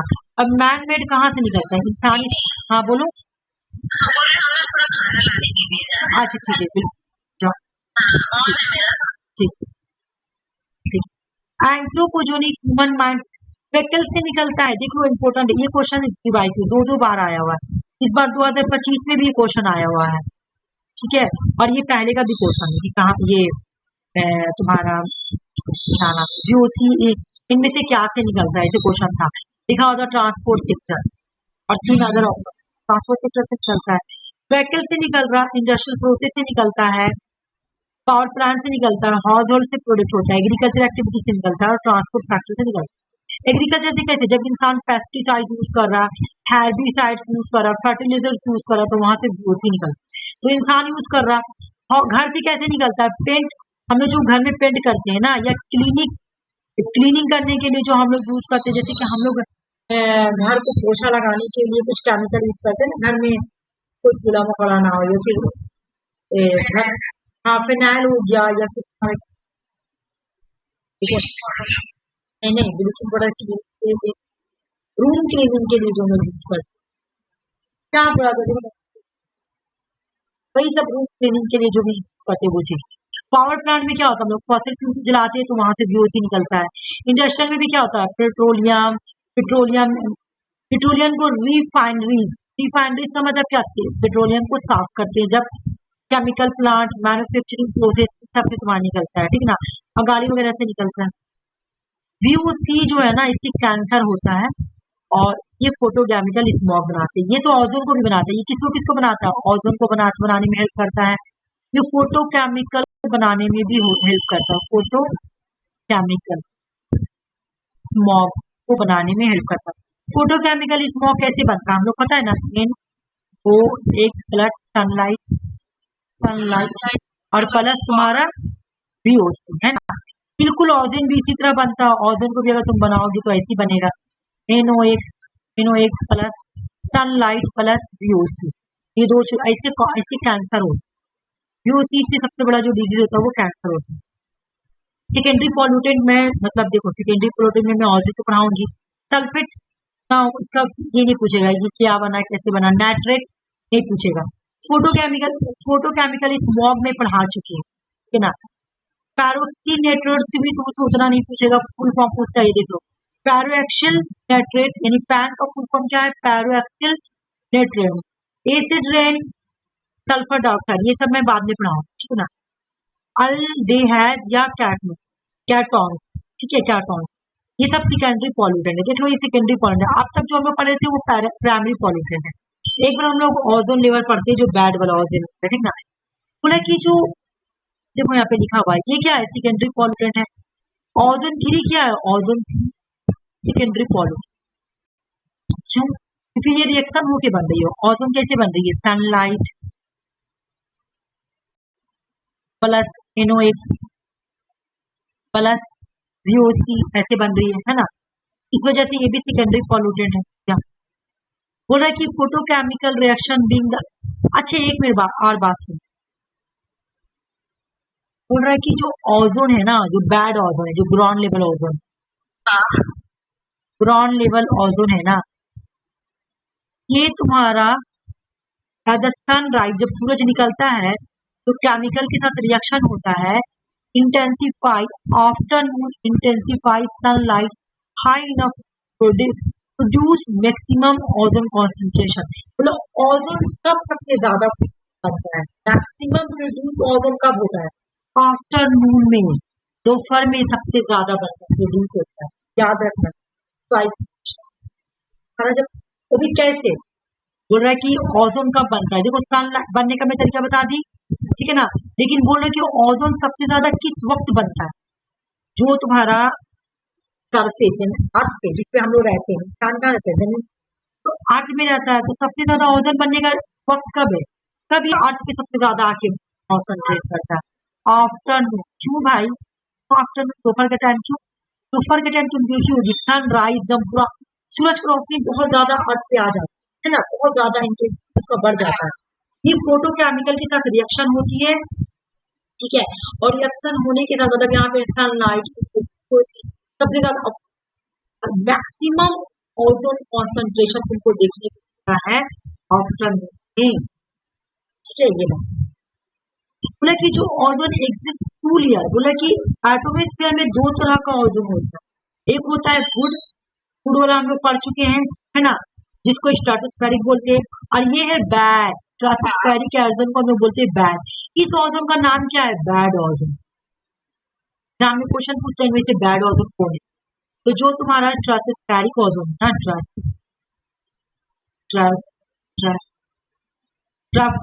ट्राफोस्फेरिक है, ट्राफोस्फेरिक बोलो, ट्राफोस्फेयर बोलो, जो भी बोलो, ठीक है ना।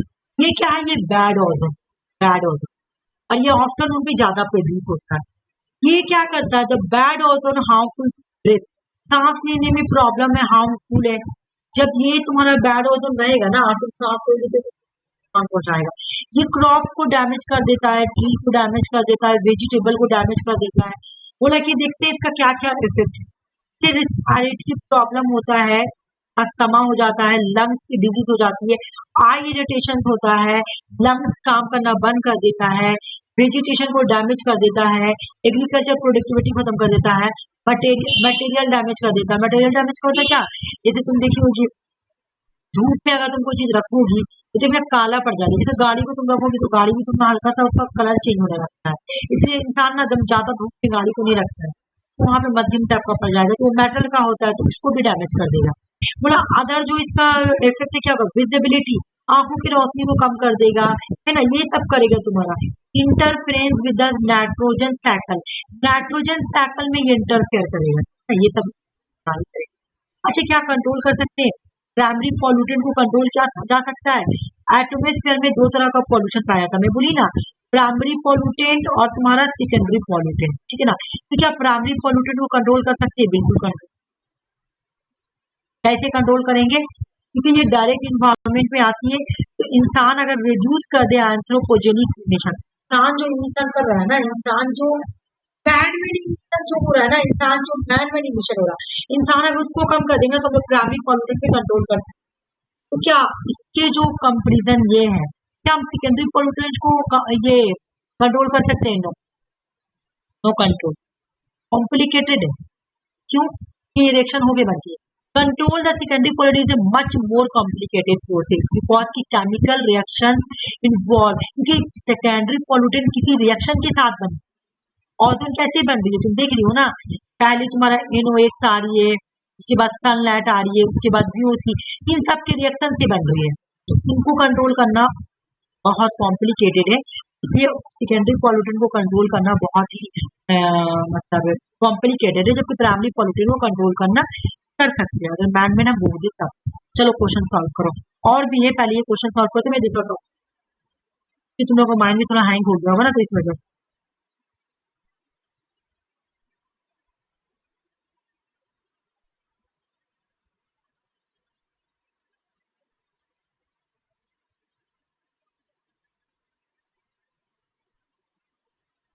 इसका मैं चार्ट बनाऊं, बहुत अच्छे से चार्ट बनाया, देखो तो मैं सॉल्व करूँ।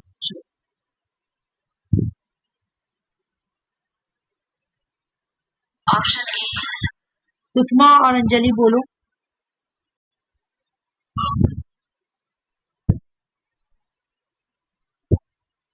जब क्लास ज्वाइन की है पढ़ा रहे हैं। Option A. हाँ, बॉडी में जा रही है, देखो बॉडी में जा रही है, बॉडी में जाके क्या कर रही है? बाइंड्स कर रही है। हाँ हाँ, सही सही, बिल्कुल सही बोली, सही बोली। एक बार तुम लोग को मैं चार्ट बना देखते हैं, स्टोरी क्या बोला इसमें। बोला कि कार्बन मोनोऑक्साइड बॉडी में क्या बाइंड्स कर लिया, किसको बाइंड्स कर लेता है, किसको जकड़ लेता है? हेमोग्लोबिन। एक मिनट, अच्छा जाओ जाओ जाओ जाओ से इसमें कोई प्रॉब्लम। देखो इसको बाइंड्स कर लिया, पकड़ लिया, जकड़ लिया, है ना। अब जब जकड़ा तो क्या हुआ, इसने स्टॉप कर दिया, स्टॉप कर दिया, किस कैरी करना, इसको गैस को, ऑक्सीजन को कैरी करना बंद कर, है ना, स्टॉप कर दिया। क्योंकि अब जब इसको हेमोग्लोबिन को ही पकड़ लिया गया है, बंद कर लिया गया, तो वो ऑक्सीजन को कैसे दूसरी जगह ले जाएगी? अब जब ये नहीं जाएगी तो बॉडी में तुम्हारा डिफरेंट डिफरेंट चीज होगी, और जो एक और डिजीज है उसका नाम क्या हो जाएगा, तुम यहाँ पे बताओ।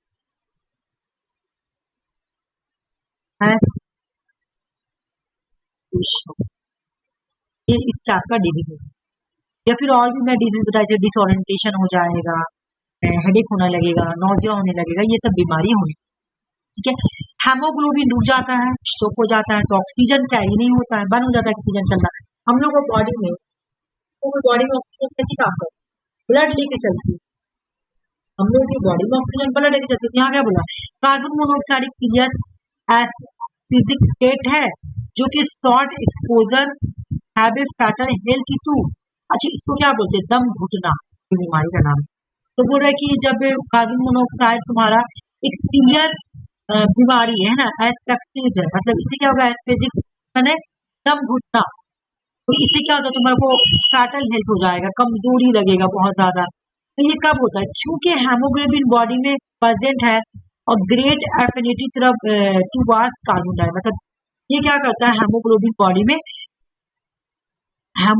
बॉडी में जो प्रेजेंट होता है ना, ब्लड का जो एफिनिटी है ना, उसको ग्रेटर कर देता है, मतलब वो ऑक्सीजन को ले ही नहीं जा सकता, ऑक्सीजन को रोक देता है।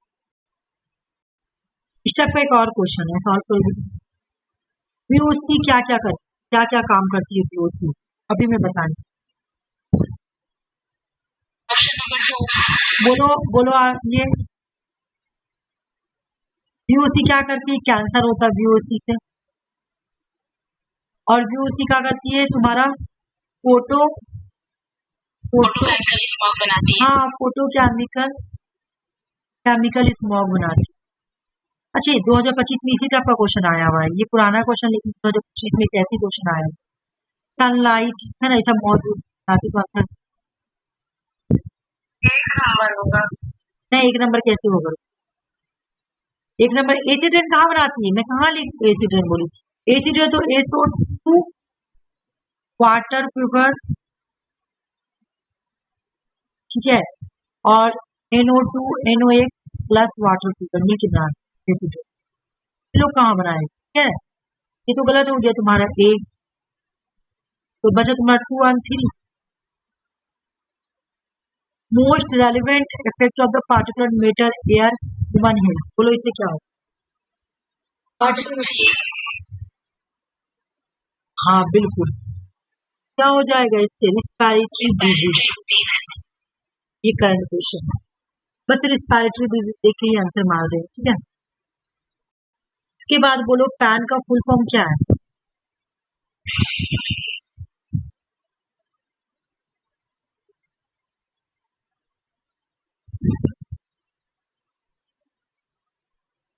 बोलो, बिल्कुल सही बोलो, पैरो ऐप। आज मैं ना वो वाला क्वेश्चन नहीं लेकर आई हूँ टीचिंग ऐप, कल से लेकर आऊँ, ठीक है।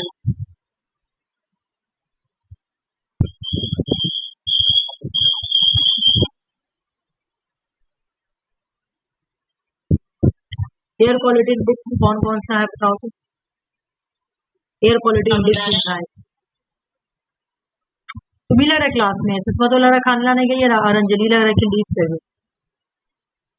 ऑप्शन नंबर 3, क्योंकि SPM होता है और RSPM होता है, ठीक है, मैं तुम्हारा आंसर और यही है 2.5, तो पुराना ही है।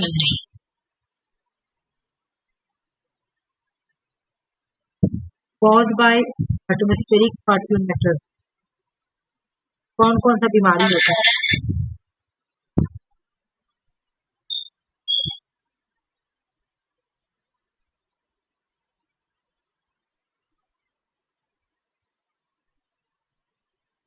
ऑप्शन नंबर 3, AC,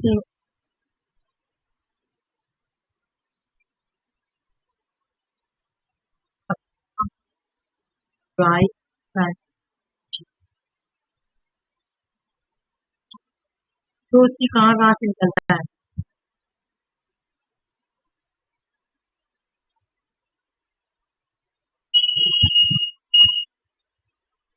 इमिट कहाँ से, ऑप्शन नंबर 4,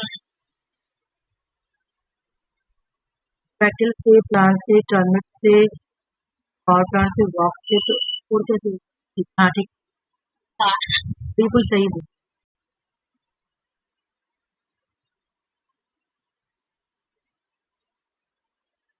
ये क्या हो रहा है, ये बनाओ आज से, अभी बताए, अभी भी बनाई नहीं वाला, वो पार्ट में बांटा है।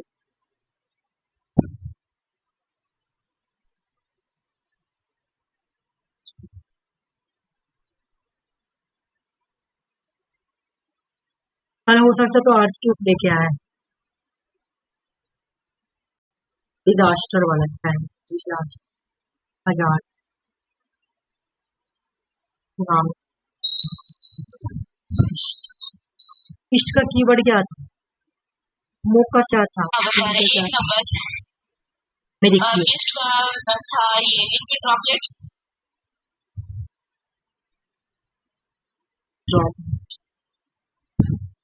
और स्मोक का है सॉलिड, बिल्कुल सॉलिड पार्टिकल्स, और फ्यूम का क्या था बोलो, हॉट मेटल्स,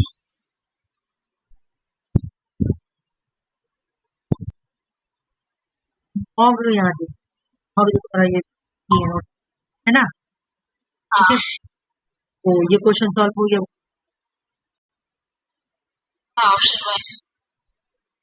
अरे इसका जी आंसर ही दिया, ये हो गया, ये करो, सेकेंडरी पॉल्यूटेंट कौन कौन सा है इसमें,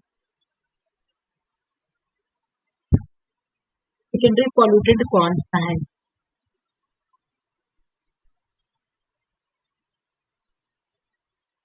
ACD 4 नंबर, और कोई बोलना चाहेगा कि सेकेंडरी पॉल्यूटेंट इसमें से कौन सा है, क्योंकि निट्रिक ऑक्साइड जो है वो प्राइमरी है। सल्फेट हमारा फोटोकेमिकल स्मॉग, फेरोक्सीनाइट्रेट, और ये सब तुम्हारा क्या है, सेकेंडरी एयर पॉल्यूटेंट है ना, सेकेंडरी एयर। तो चार्ट याद कर लेना ना, तो बहुत प्रॉब्लम। VOC कहाँ से निकलता है अभी हम बताएं।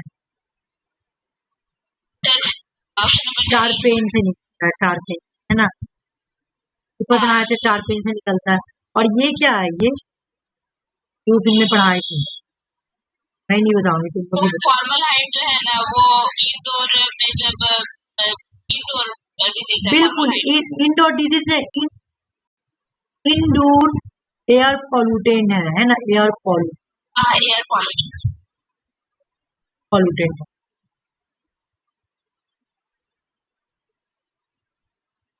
ये बताओ,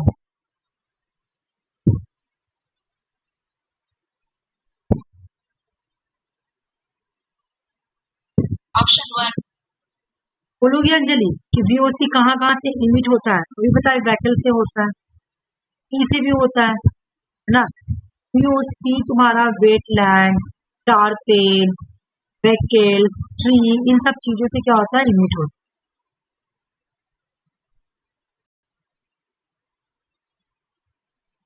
उस दिन ये वाला पढ़ाई थी ना, Spencer phosphorus, POP, persistence organ pollutant, कौन कौन।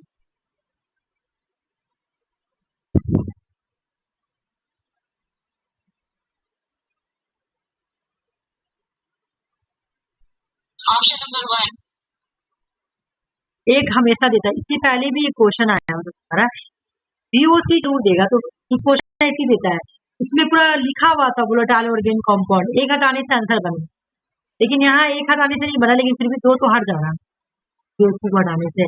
VOC तो सेकेंडरी पॉल्यूटेंट है। उसके बाद तुम्हारा ये क्या है, पैन है, तो ये भी तो तुम्हारा सेकेंडरी पॉल्यूटेंट है, बन गया ना तुम्हारा ADE।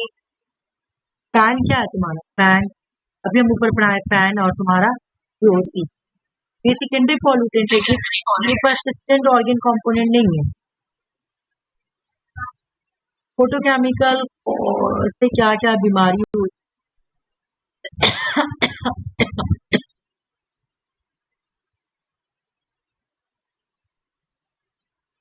ऑप्शन नंबर 2 बोलो।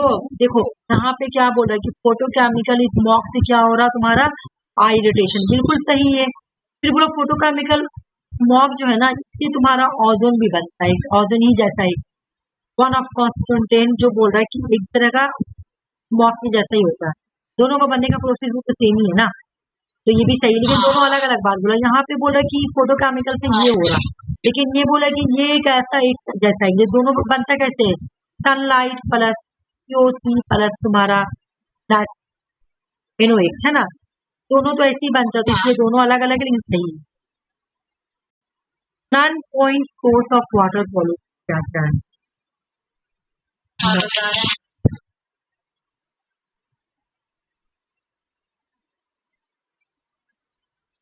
एक होता पॉइंट सोर्स पॉल्यूशन, यहाँ पे बना दे रही चार्ट, और एक होता है, अच्छा ये सब पढ़ा दिए पॉइंट सोर्स, हाँ सब पढ़ा दिए एयर पोल्यूटेंट, इंडोर आउटडोर सब पढ़ा दिए। आप तुम्हें ना बचा हुआ तो क्या बचा हुआ, जो मैं बता रही हूँ, अभी कार्बन, अभी ग्लोबल वार्मिंग पढ़ाऊंगी, और उसके बाद तुम्हारा अर्थ क्यूब डिजास्टर पढ़ाएंगे, डिजास्टर वाला पूरा, मतलब कि अर्थ क्यूब, सुनामी, ये सब पढ़ाना है। और बाकी पुराना वाला में तो कुछ नहीं, पुराना में तो मैं सभी करा दी। नॉन पॉइंट मॉर्निंग में ज्यादातर वही कराएंगे, नॉन पॉइंट।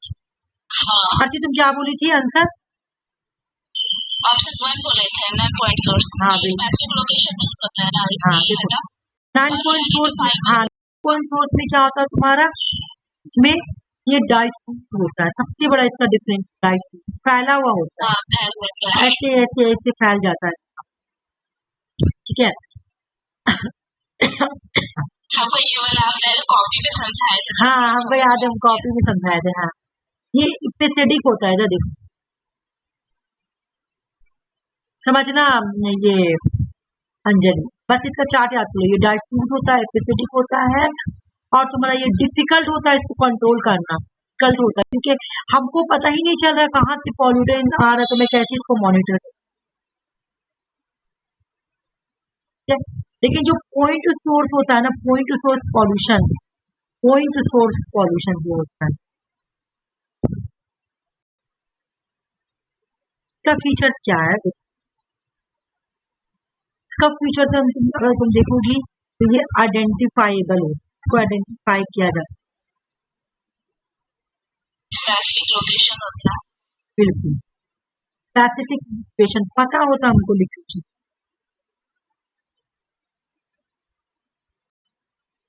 लोकेशन हो कंट्रोल किया जा सकता है, इजी कंट्रोल किया जा सकता है, कंट्रोल किया जा सकता है, इजी है इसको मॉनिटर करना, इसको मॉनिटर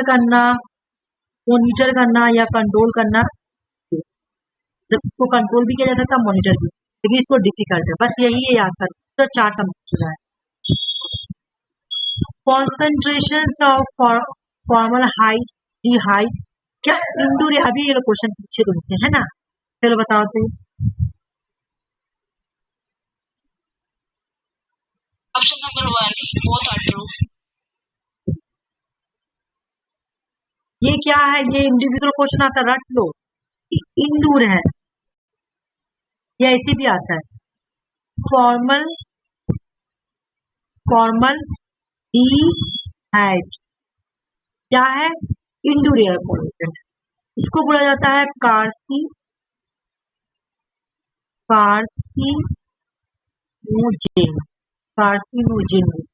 ठीक है, रट लो अंजलि और सुषमा, इसको इंडोर को फॉर्मल डी हाइट बोलेंगे और कार्सिनोजेन।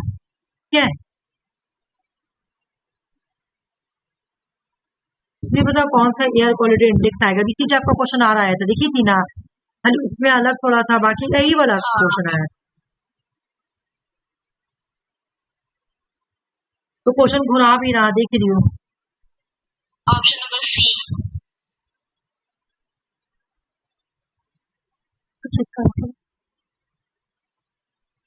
तुम ठीक बोली, तो अब ऊपर भी में हो जाएगा 10 और 2.5।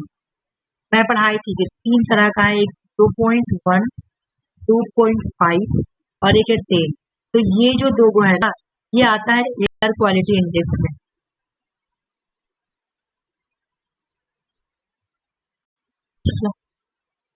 ये मोटा होता है, ये थोड़ा से कम होता है ना, जैसे लिखा हुआ ये particulate matter of size micron और लेस। ये मैक्रो और ये भी लेस होता है, मतलब ये थोड़ा ये मोटा वाला हो जाता है, ये थोड़ा इससे कम मोटा होता है ना, और ये बहुत ज्यादा मैक्रो होता है, तो इसी बस। चलो ये भी पढ़ा देती हूँ, जल्दी जल्दी टॉपिक कंप्लीट होगा तो अच्छी बात है। स्टार्ट ग्लोबल वार्मिंग, इसके बाद में फिर से देखूंगी तो यदि आई स्टार्ट करो, इसके बाद नहीं, इसके बाद एक करवा देती हूँ आईसीटी तो मॉर्निंग होगा, ये कंप्लीट होने जाने के बाद में कराऊंगी एक और टॉपिक कराने के बाद फिर मैं DI start.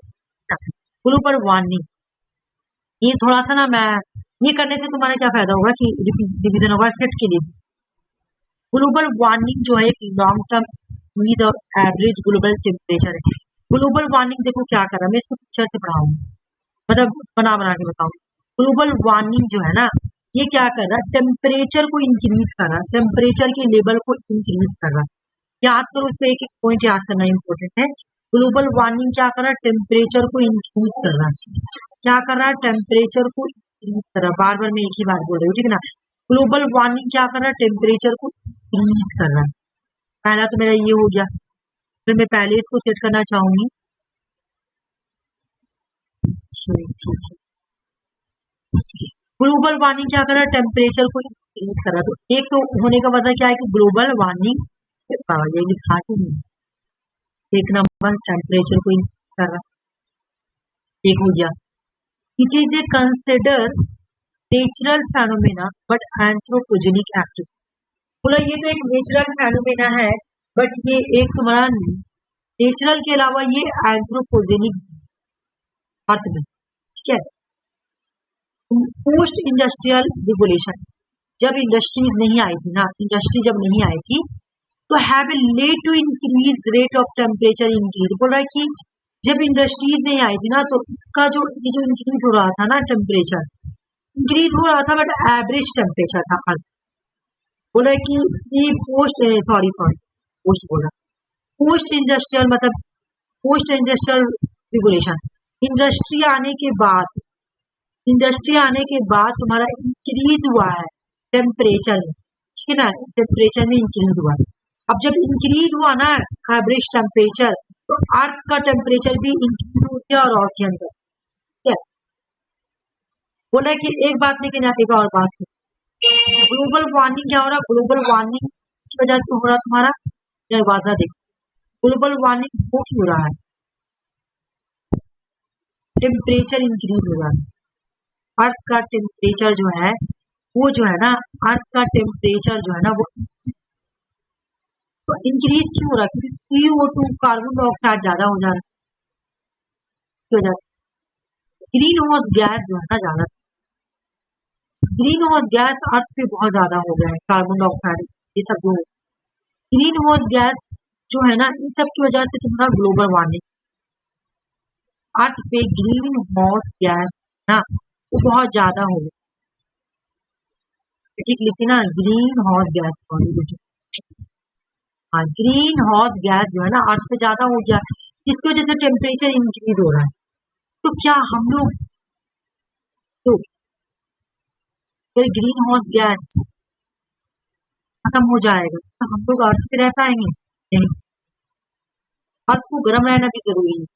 Without greenhouse gas average temperature earth का सरफेस का 18 डिग्री हो जाएगा, अर्थ को गर्म होना भी बहुत जरूरी, ठीक है।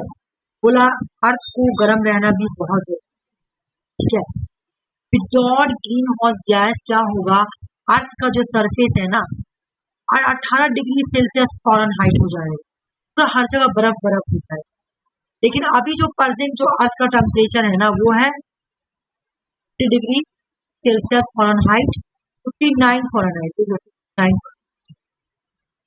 तो हम लोगों को ग्रीन हाउस गैस हम खत्म भी नहीं कर सकते, उसको चाहिए भी लेकिन ज्यादा भी नहीं चाहिए। ग्रीन हाउस गैस जो एक सिग्निफिकेशन रोल प्ले कर रही है ग्लोबल वार्मिंग के लिए, ये ट्रैप कर लेती है, किसको ट्रैप कर लेती है, ग्लोबल रेडिएशंस को। सूरज की रोशनी जब आती है अर्थ पे ना, आती है तो वापस भी जाती है, जब वापस जाती है तो इसको जाने नहीं, जब इसको जाने नहीं देती है ना इसी से अर्थ जो है ना गर्म हो रहा है। तो क्या हो रहा है, क्या हो रहा है, गर्म हो रहा है, तो ग्लोबल वार्मिंग। अभी मैं एक बात बता, हाँ ग्लोबल वार्मिंग हो, ठीक है। ग्रीन हाउस गैस काम कैसे करती है, बोले दिस गैस ट्रैप फ्रॉम, मैं इसका पिक्चर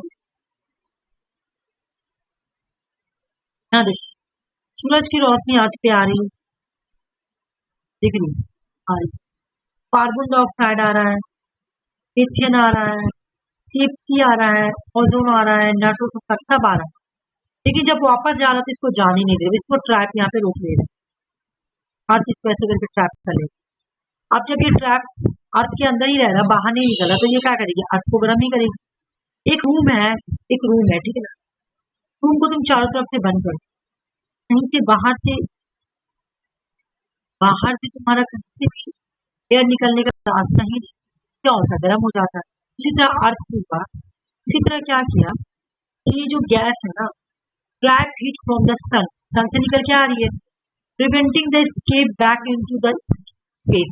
जब ये वापस जाती तो इसको वापस जाने, अब जब ये वापस नहीं जा रही तो natural green house gas effect essential for life में अर्थ को गर्म कर रही है, it keep the planet warm enough sustain life, planet को गर्म कर रही है ना, क्या कर रही है, प्लैनेट को गर्म कर रही है। ग्रीन हाउस गैस जो है ना, ग्रीन हाउस गैस क्या करती है, primary observe radiation energy rate, green house gas क्या करती है, ऑब्जर्व करती है रेडिएशन एनर्जी को, जिसका नाम है इंफ्रारेड। तो ग्रीन हाउस गैस जब वापस आती है जाती है तो वो क्या करती है, ऑब्जर्व इंफ्रारेड। इंफ्रारेड देखो इससे जुड़ा हुआ ग्रीन हाउस गैस से। Solar spectrum, these observations is a key factor greenhouse gas effect this gas trap heat to earth atmosphere contribution the global warming. ये पिक्चर देखो, सूरज की रोशनी वापस आती है यहाँ, जब वापस जा रही है ये क्या करती है, इसको जाने नहीं देती है, तो इंफ्रारेड हो गया, इंफ्रारेड, इसी वजह से अर्थ पूरा गर्म हो जाता है। ठीक है, तुमको यहाँ पे ये वाला याद कर, ये वाला पार्ट गया। ग्रीन हाउस गैस कौन कौन सा है, water vapour, carbon dioxide, methane, carbon monoxide नहीं है, देख लो कार्बन डाइऑक्साइड, मीथेन है, ओजोन O3 सरफेस वाला, nitrous oxide, chlorofluorocarbon, hydrofluorocarbon, carbon tetrafluoride, hydrofluorocarbon, sulphur hexafluoride और हमारा नाइट्रोजन ट्राइफ्लोराइड, परफ्लोरोकार्बन, ये सब तुम्हारा ग्रीन हाउस गैस है जो याद करके रखो, है ना। ज्यादातर क्वेश्चन इससे आते। केगाली में हम लोग पढ़े थे कि केगाली क्यों आया था 2016 में, बोला कि ये सुपर ग्रीन हाउस, क्या बोला, ये सुपर ग्रीन हाउस गैस है, इसकी वजह से ज्यादा हो रहा, तो हमको हाइड्रोफ्लोरोकार्बन को खत्म, है ना, HFC को खत्म करना। लेकिन water vapour, carbon monoxide, methane, ozone, nitrous oxide, ये सब क्या ग्रीन हाउस है। ठीक है, ग्रीन हाउस गैस क्या हो रहा है, ये एग्जाम में इस बार भी आया हुआ है, इतने बार ये क्वेश्चन आता है ना, मैं क्या बताऊँ, बहुत बार आता है। ग्रीन हाउस ये क्या करते हैं, contribute change global climate pattern, बोला जब सूरज की रोशनी से आ रही है रोशनी हिट, और जब ये हिट वापस जाती है तो इसको जाने नहीं दिया जाता, ये रुक जाती है, जब ये रुक जाती है तो क्लाइमेट को क्या कर देती है, गर्म कर देती है, क्लाइमेट चेंज कर देती है। ठीक है, तो ये ग्लोबल वार्मिंग हो जाती है। Usually related warming can occur and effect the increase emission green house gas from one action, बोला ह्यूमन एक्शन से भी हो रहा, नेचुरल एक्शन से भी हो रहा, गैस वापस ही नहीं जा पा रही है तो तुम्हारा अर्थ तो गर्म हो जाएगा। ठीक है, इससे क्या हो रहा, ग्लोबल वार्मिंग से हो क्या रहा, सी लेवल, ये रटना है, रट लो, रेड से हाईलाइट है, रटना है, सी लेवल राइज हो जा रहा, ओशन एसिडिफिकेशन हो जा रहा, ओशन पिघलने लग रहा, ओशन चेंज रेनफॉल पैटर्न, जो बारिश होती है ना उसका पैटर्न चेंज हो, increase likelihood of extreme event such as heat wave, flooding आ रहा है, हरिकेन्स आ रहा है, तुम्हारा तूफान, हिट वेव, स्टॉर्म, तूफान आ रहा है, क्या नाम है तुम्हारा, बिजली कड़क रहा है, मतलब बिजली नहीं सॉरी, हिट वेव आ रहा है, गर्म हवा चल रहा है, फ्लडिंग आ रहा है, तुम्हारा ये सैलाब आ रहा है, हरिकेन्स आ रहे हैं, जंगल, ये सब हो रहा है, आइस कैप बिल्टिंग हो रहा है, जैसे कि तुम्हारा जो हिमालय जो है ना, हिमालय क्या है, बर्फ से पिघला हुआ है, ठीक है, सॉरी बर्फ से कवर किया हुआ, तो बर्फ पिघल रहा है तेजी से गर्म की वजह से, क्योंकि जमीन वर्ल्ड में क्या हो रहा है, ग्लोबल वार्मिंग, गर्म हो गया है, हिट हो गया है हवा, तो गर्मी से क्या हो रहा है, तुम्हारा हिमालय का जो बर्फ पिघल रहा है, तो पानी कहाँ जा रहा है, ओशन में, सी लेवल बढ़ जा रहा है, सी लेवल बढ़ रहा है, तो जो तुम्हारा कोस्टल एरिया में जो लोग रहते हैं ना, जो कोस्टल एरिया किसको बोलते हैं, जो आइलैंड में जो लोग रहते हैं, तो अब जब तुम समुद्र का पानी बढ़ेगा तो ये क्या करेगा, जो टापू होता है, जो आइलैंड होता है, इसको तो तोड़ देगा ना, तो जाएगा, वो खतरा हो रहा है, ठीक है ना। बिल्टेन आइस कैप, जो तुम्हारा पहाड़ को, जो हिट को बर्फ से कवर किया, वो पिघल रहा है, चेंज ऑफ हाइड्रोलॉजिकल साइकिल हो रहा है, हाइड्रोलॉजिकल साइकिल चेंज हो रहा है, सब मतलब पहले क्या होता था तुम्हारा कि तो मौसम तुम लोग देख रही हो, एग्जैक्ट जिस डेट पे होना था उस डेट पे नहीं होता, बेटाइमली मौसम हो जा रहा है ना, हर चीज चेंज हो रहा है, स्पीसीज माइग्रेशन कर गई। अब तुमको पता, तुमको अब ये मतलब जब भी लोग बोलते हैं कि पहले कौवा चिड़िया सबको, हमने छोटे में भी देखी, जब मैं हम लोग बहुत सारे कौवा को देखते थे, चिड़िया को बर्ड आती थी, जिसके बर्ड होती थी नहीं दिखती, हाँ जो बर्ड होती थी ब्लैक ऐसे करके तुम्हारा ब्राउन कलर का होती थी, उसको बर्ड बोलते थे हम लोग ऐसे करके, वो सब देखने नहीं मिलती क्योंकि वो लोग माइग्रेट कर गई, वो लोग ठंडा एरिया में चली गई। ऑसियन का सर्कुलेशन चेंज हो गया है, क्यों, क्योंकि पानी मिल्ट हो रहा गर्म से, तो ऑशियन का जो लेवल है, सी लेवल बढ़ गया, तो वो सर्कुलेशन भी चेंज हो गया, हाँ स्पैरो भी नहीं दिख रहा है, बिल्कुल, ये रट लेना, ये वाला को रट लेना, एग्जाम में एज इट एज पूछना, increase in the average temperature of the earth atmosphere and ocean earth का एटमोस्फेयर टेम्परेचर सब बढ़ गया है। इसकी वजह ग्लोबल वार्मिंग की वजह से इन सब चीजों का सी लेवल बढ़ जा रहा है, ऑसियन में एसिडिफिकेशन हो जा रहा है, ठीक है ना, रेनफॉल का पैटर्न चेंज हो गया है। तो जो इससे क्या हो रहा है, जो तुम्हारा कोस्टल एरिया में लोग रह रहे हैं ना, उनको प्रॉब्लम हो रहा है, क्योंकि कोस्टल एरिया में कौन रहता है, आइलैंड में कौन रहता है, आइलैंड बताओ तो, आइलैंड किसको बोलते हैं, जो समुद्र के ऊपर होता है। कि यहाँ बहुत भीड़ है, okay okay okay recording okay, Sushma कोई प्रॉब्लम नहीं है, ओके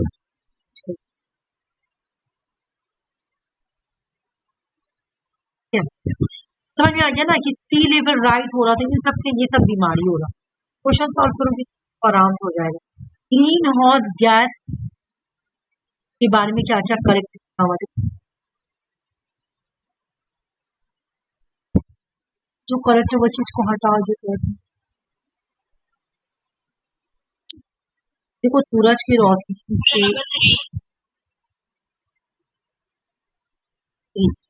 एक बार देखो ऐसे रोशनी आ रही है, ठीक है ना, अर्थ पे आ रही है, तो अर्थ जब ये वापस जा रही है ना, तो इसको जाने नहीं दिया जा रहा, ठीक है ना, ये जा नहीं रही है, इसके साथ इंफ्रारेड आती है, तो इंफ्रारेड रेडिएशन आ रही है।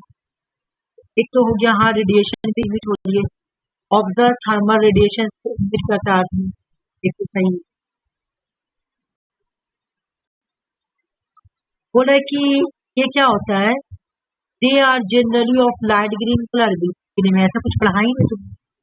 हाँ रेडिएशन ऑब्जर्व करता है thermal radiation by the earth, है ना।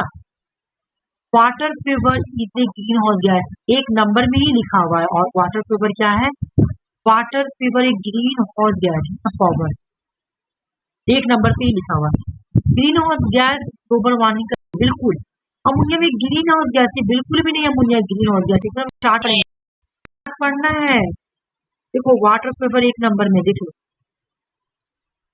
वाटर पेपर तुम्हारा ग्रीन हाउस जैसे H2S वाटर है ना, कार्बन डाइऑक्साइड है, मोनोऑक्साइड नहीं है, मीथेन है, ओजोन O3 है। देख लो एक चीज देखो, NOx इसका दो पार्ट है, लेकिन NOx नहीं है, ये देखो NOx या NO है ना, N2O है, याद रखना NO2। नाइट्रोस ऑक्साइड है, ये पार्ट नहीं है, उसका पार्ट नहीं, ये अलग है, ये नाइट्रोस ऑक्साइड अलग है, ये NOx का पार्ट नहीं है, याद रखना, ये N2O है। मैं तुम लोग को एक बार इसमें अक्सर करना होता है स्टूडेंट को, इसलिए क्लियर कर।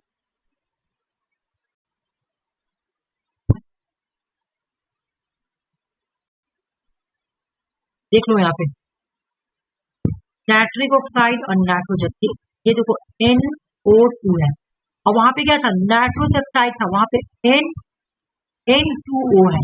देख रही हो, यहाँ पे मैं क्या बोली कि नाइट्रिक ऑक्साइड है, नाइट्रोजन डाइऑक्साइड है, मतलब एक चीज है, देख रही हो ना, नाइट्रोजन डाइऑक्साइड NO2 है, ये किसका पार्ट है, यहाँ पे पिक्चर बना, देखो नाइट्रोजन NOx का दो पार्ट है, एक है NO, एक नो है और NO2 है। देखो नो है, इसको ऐसे याद करो, एक नो है और एक NO2 है, एक NOx का दो किस्म है, देखो ये मिला हुआ NOx का दो किस्म है, एक नो है और एक NOx2 है, लेकिन वहां पे अलग है, इसलिए मैं तुमको बता रही हूँ, कंफ्यूजन मत होना।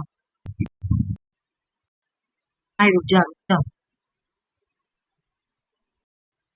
ये प्रैक्टिस करना, ठीक है, प्रैक्टिस करना, मैं PDF का नाम दूं, प्रैक्टिस ये वाला ना,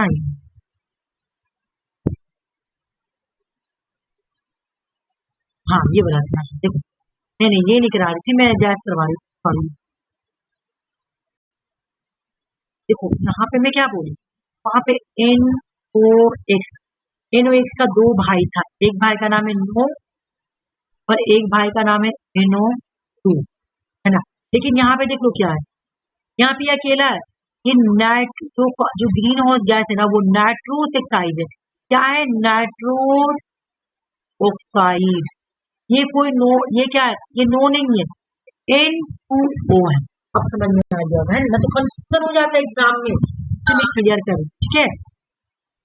बाकी CFC है hydrofluorocarbon, hydrofluorocarbon carbon, tetrafluoride, hydrofluorocarbon, यहाँ पे यहाँ पे हाइड्रोफ्लोरोकार्बन, यहाँ पे फ्लोरो है ना, फ्लोरो एफ लगा, fluorocarbon, sulphur hexafluoride, nitrogen trifluoride, perfluorocarbon, ये सब।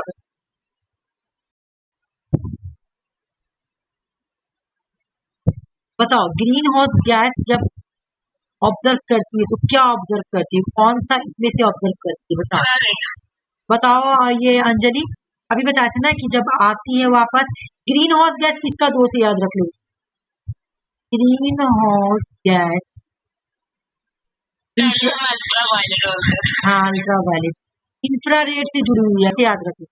इंफ्रारेड जब ये वापस आती है जाती, कौन सा हीट को, जब ये वापस आती है जाती है तो कौन सा हीट को ऑब्जर्व करती है, ग्रीन हाउस गैस जब वापस आती है तो यहाँ पे जो रेडिएशन को ऑब्जर्व करती है वो है इंफ्रारेड, जिसकी वजह से गर्म हो जाती है। लेकिन जो तुम्हारा ओजोन वाला जो था कहानी है, तो ओजोन से मैं सुनाई थी ना कि स्ट्रेटोस्फेरिक ओजोन से जो तुम्हारा आता है, जो तुम्हारा सूरज, जो तुम्हारा ओजोन होल हो गया है ना, ओजोन होल हो गया, तो यहाँ से जो रेडिएशन आ रहा है उसका नाम है अल्ट्रा वायलेट, ठीक है, समझ में आ गया। इंफ्रारेड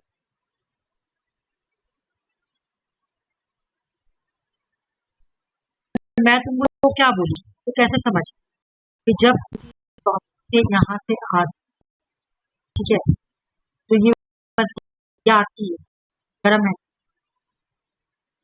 यहाँ से ये जो हीट को, तो जो हीट ऑब्जर्व करती है उसका नाम है इंफ्रारेड, रेडिएशन को क्या करती है, ऑब्जर्व करती है, जो ऑब्जर्व करती है उसका नाम है इंफ्रारेड, और जो सूरज की रोशनी जो रेडिएशन आता है उसका नाम है अल्ट्रावायलेट।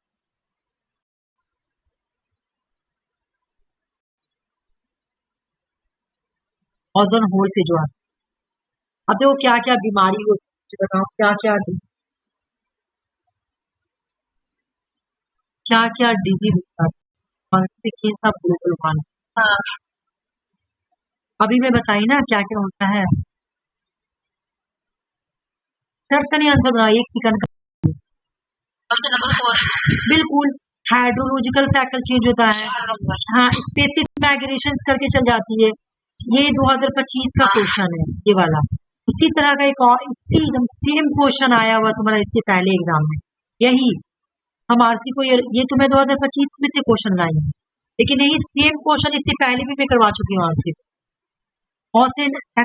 एसिडिफिकेशन हो जाएगा, सी लेवल बढ़ जाएगा, बस हो गया, एक क्वेश्चन और करो उसके बाद कल बनाएंगे, एक क्वेश्चन और करो।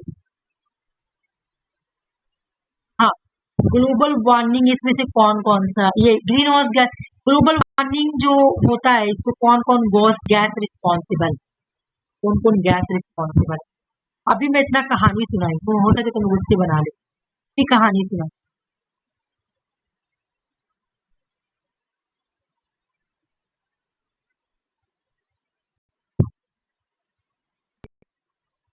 हाँ बता रहा है,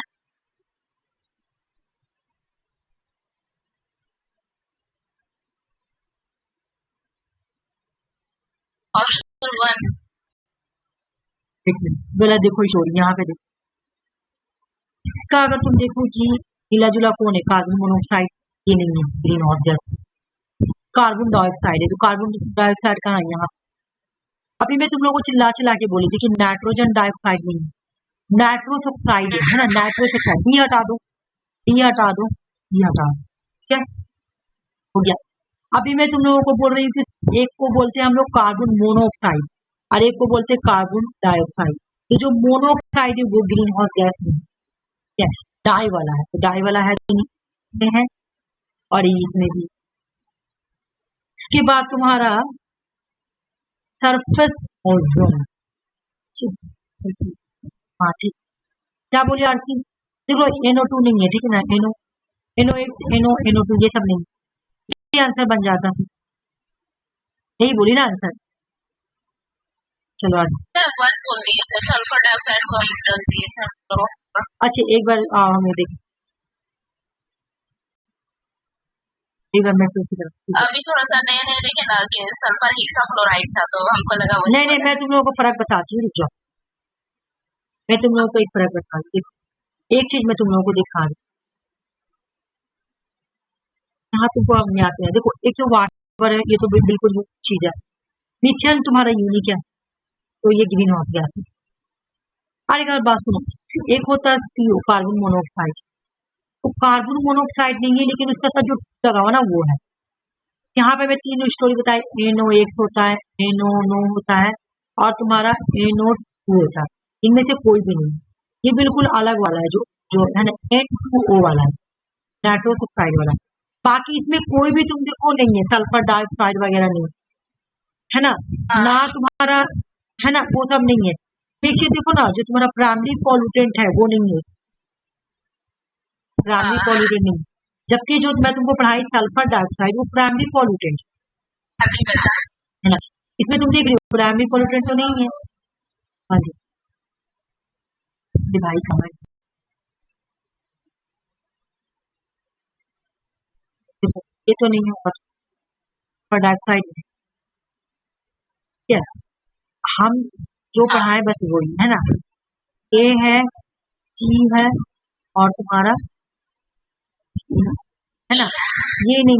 हाँ, इसके जगह पे कौन वाला है, NO वाला, नाइट्रोस ऑक्साइड वाला, बिल्कुल ऐसे याद है ना। बाकी आज का क्वेश्चन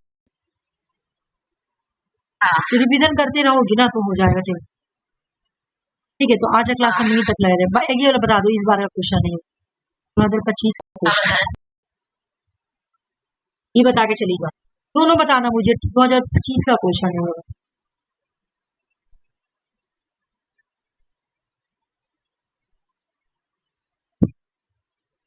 ऑप्शन नंबर 3। 2025 में भी ऐसा क्वेश्चन आया, पहले भी आया हुआ, बिल्कुल डिस्क्रीज बोल रहा, अर्थ का एटमॉस्फेयर को कम करेगा, ग्लोबल वार्मिंग नहीं, इंक्रीज कर रहा ना, ये पहला ही में लिखा हुआ है, इंक्रीज कर रहा। CO2 को अच्छा, को CO2 को कम नहीं कर रहा, इंक्रीज कर रहा ना, इंक्रीज कर रहा। इन्वायरमेंट में CO2 को तो इनका कार्बन डाइऑक्साइड इंक्रीज हो रहा है, ठीक है। Increase in the average of the temperature the Indian ocean, भाई ये तो वर्ल्ड का प्रॉब्लम ओशियन। चलो हो गया, सबसे अच्छा आंसर सी हो गया। आज का क्लास यहीं तक रखें।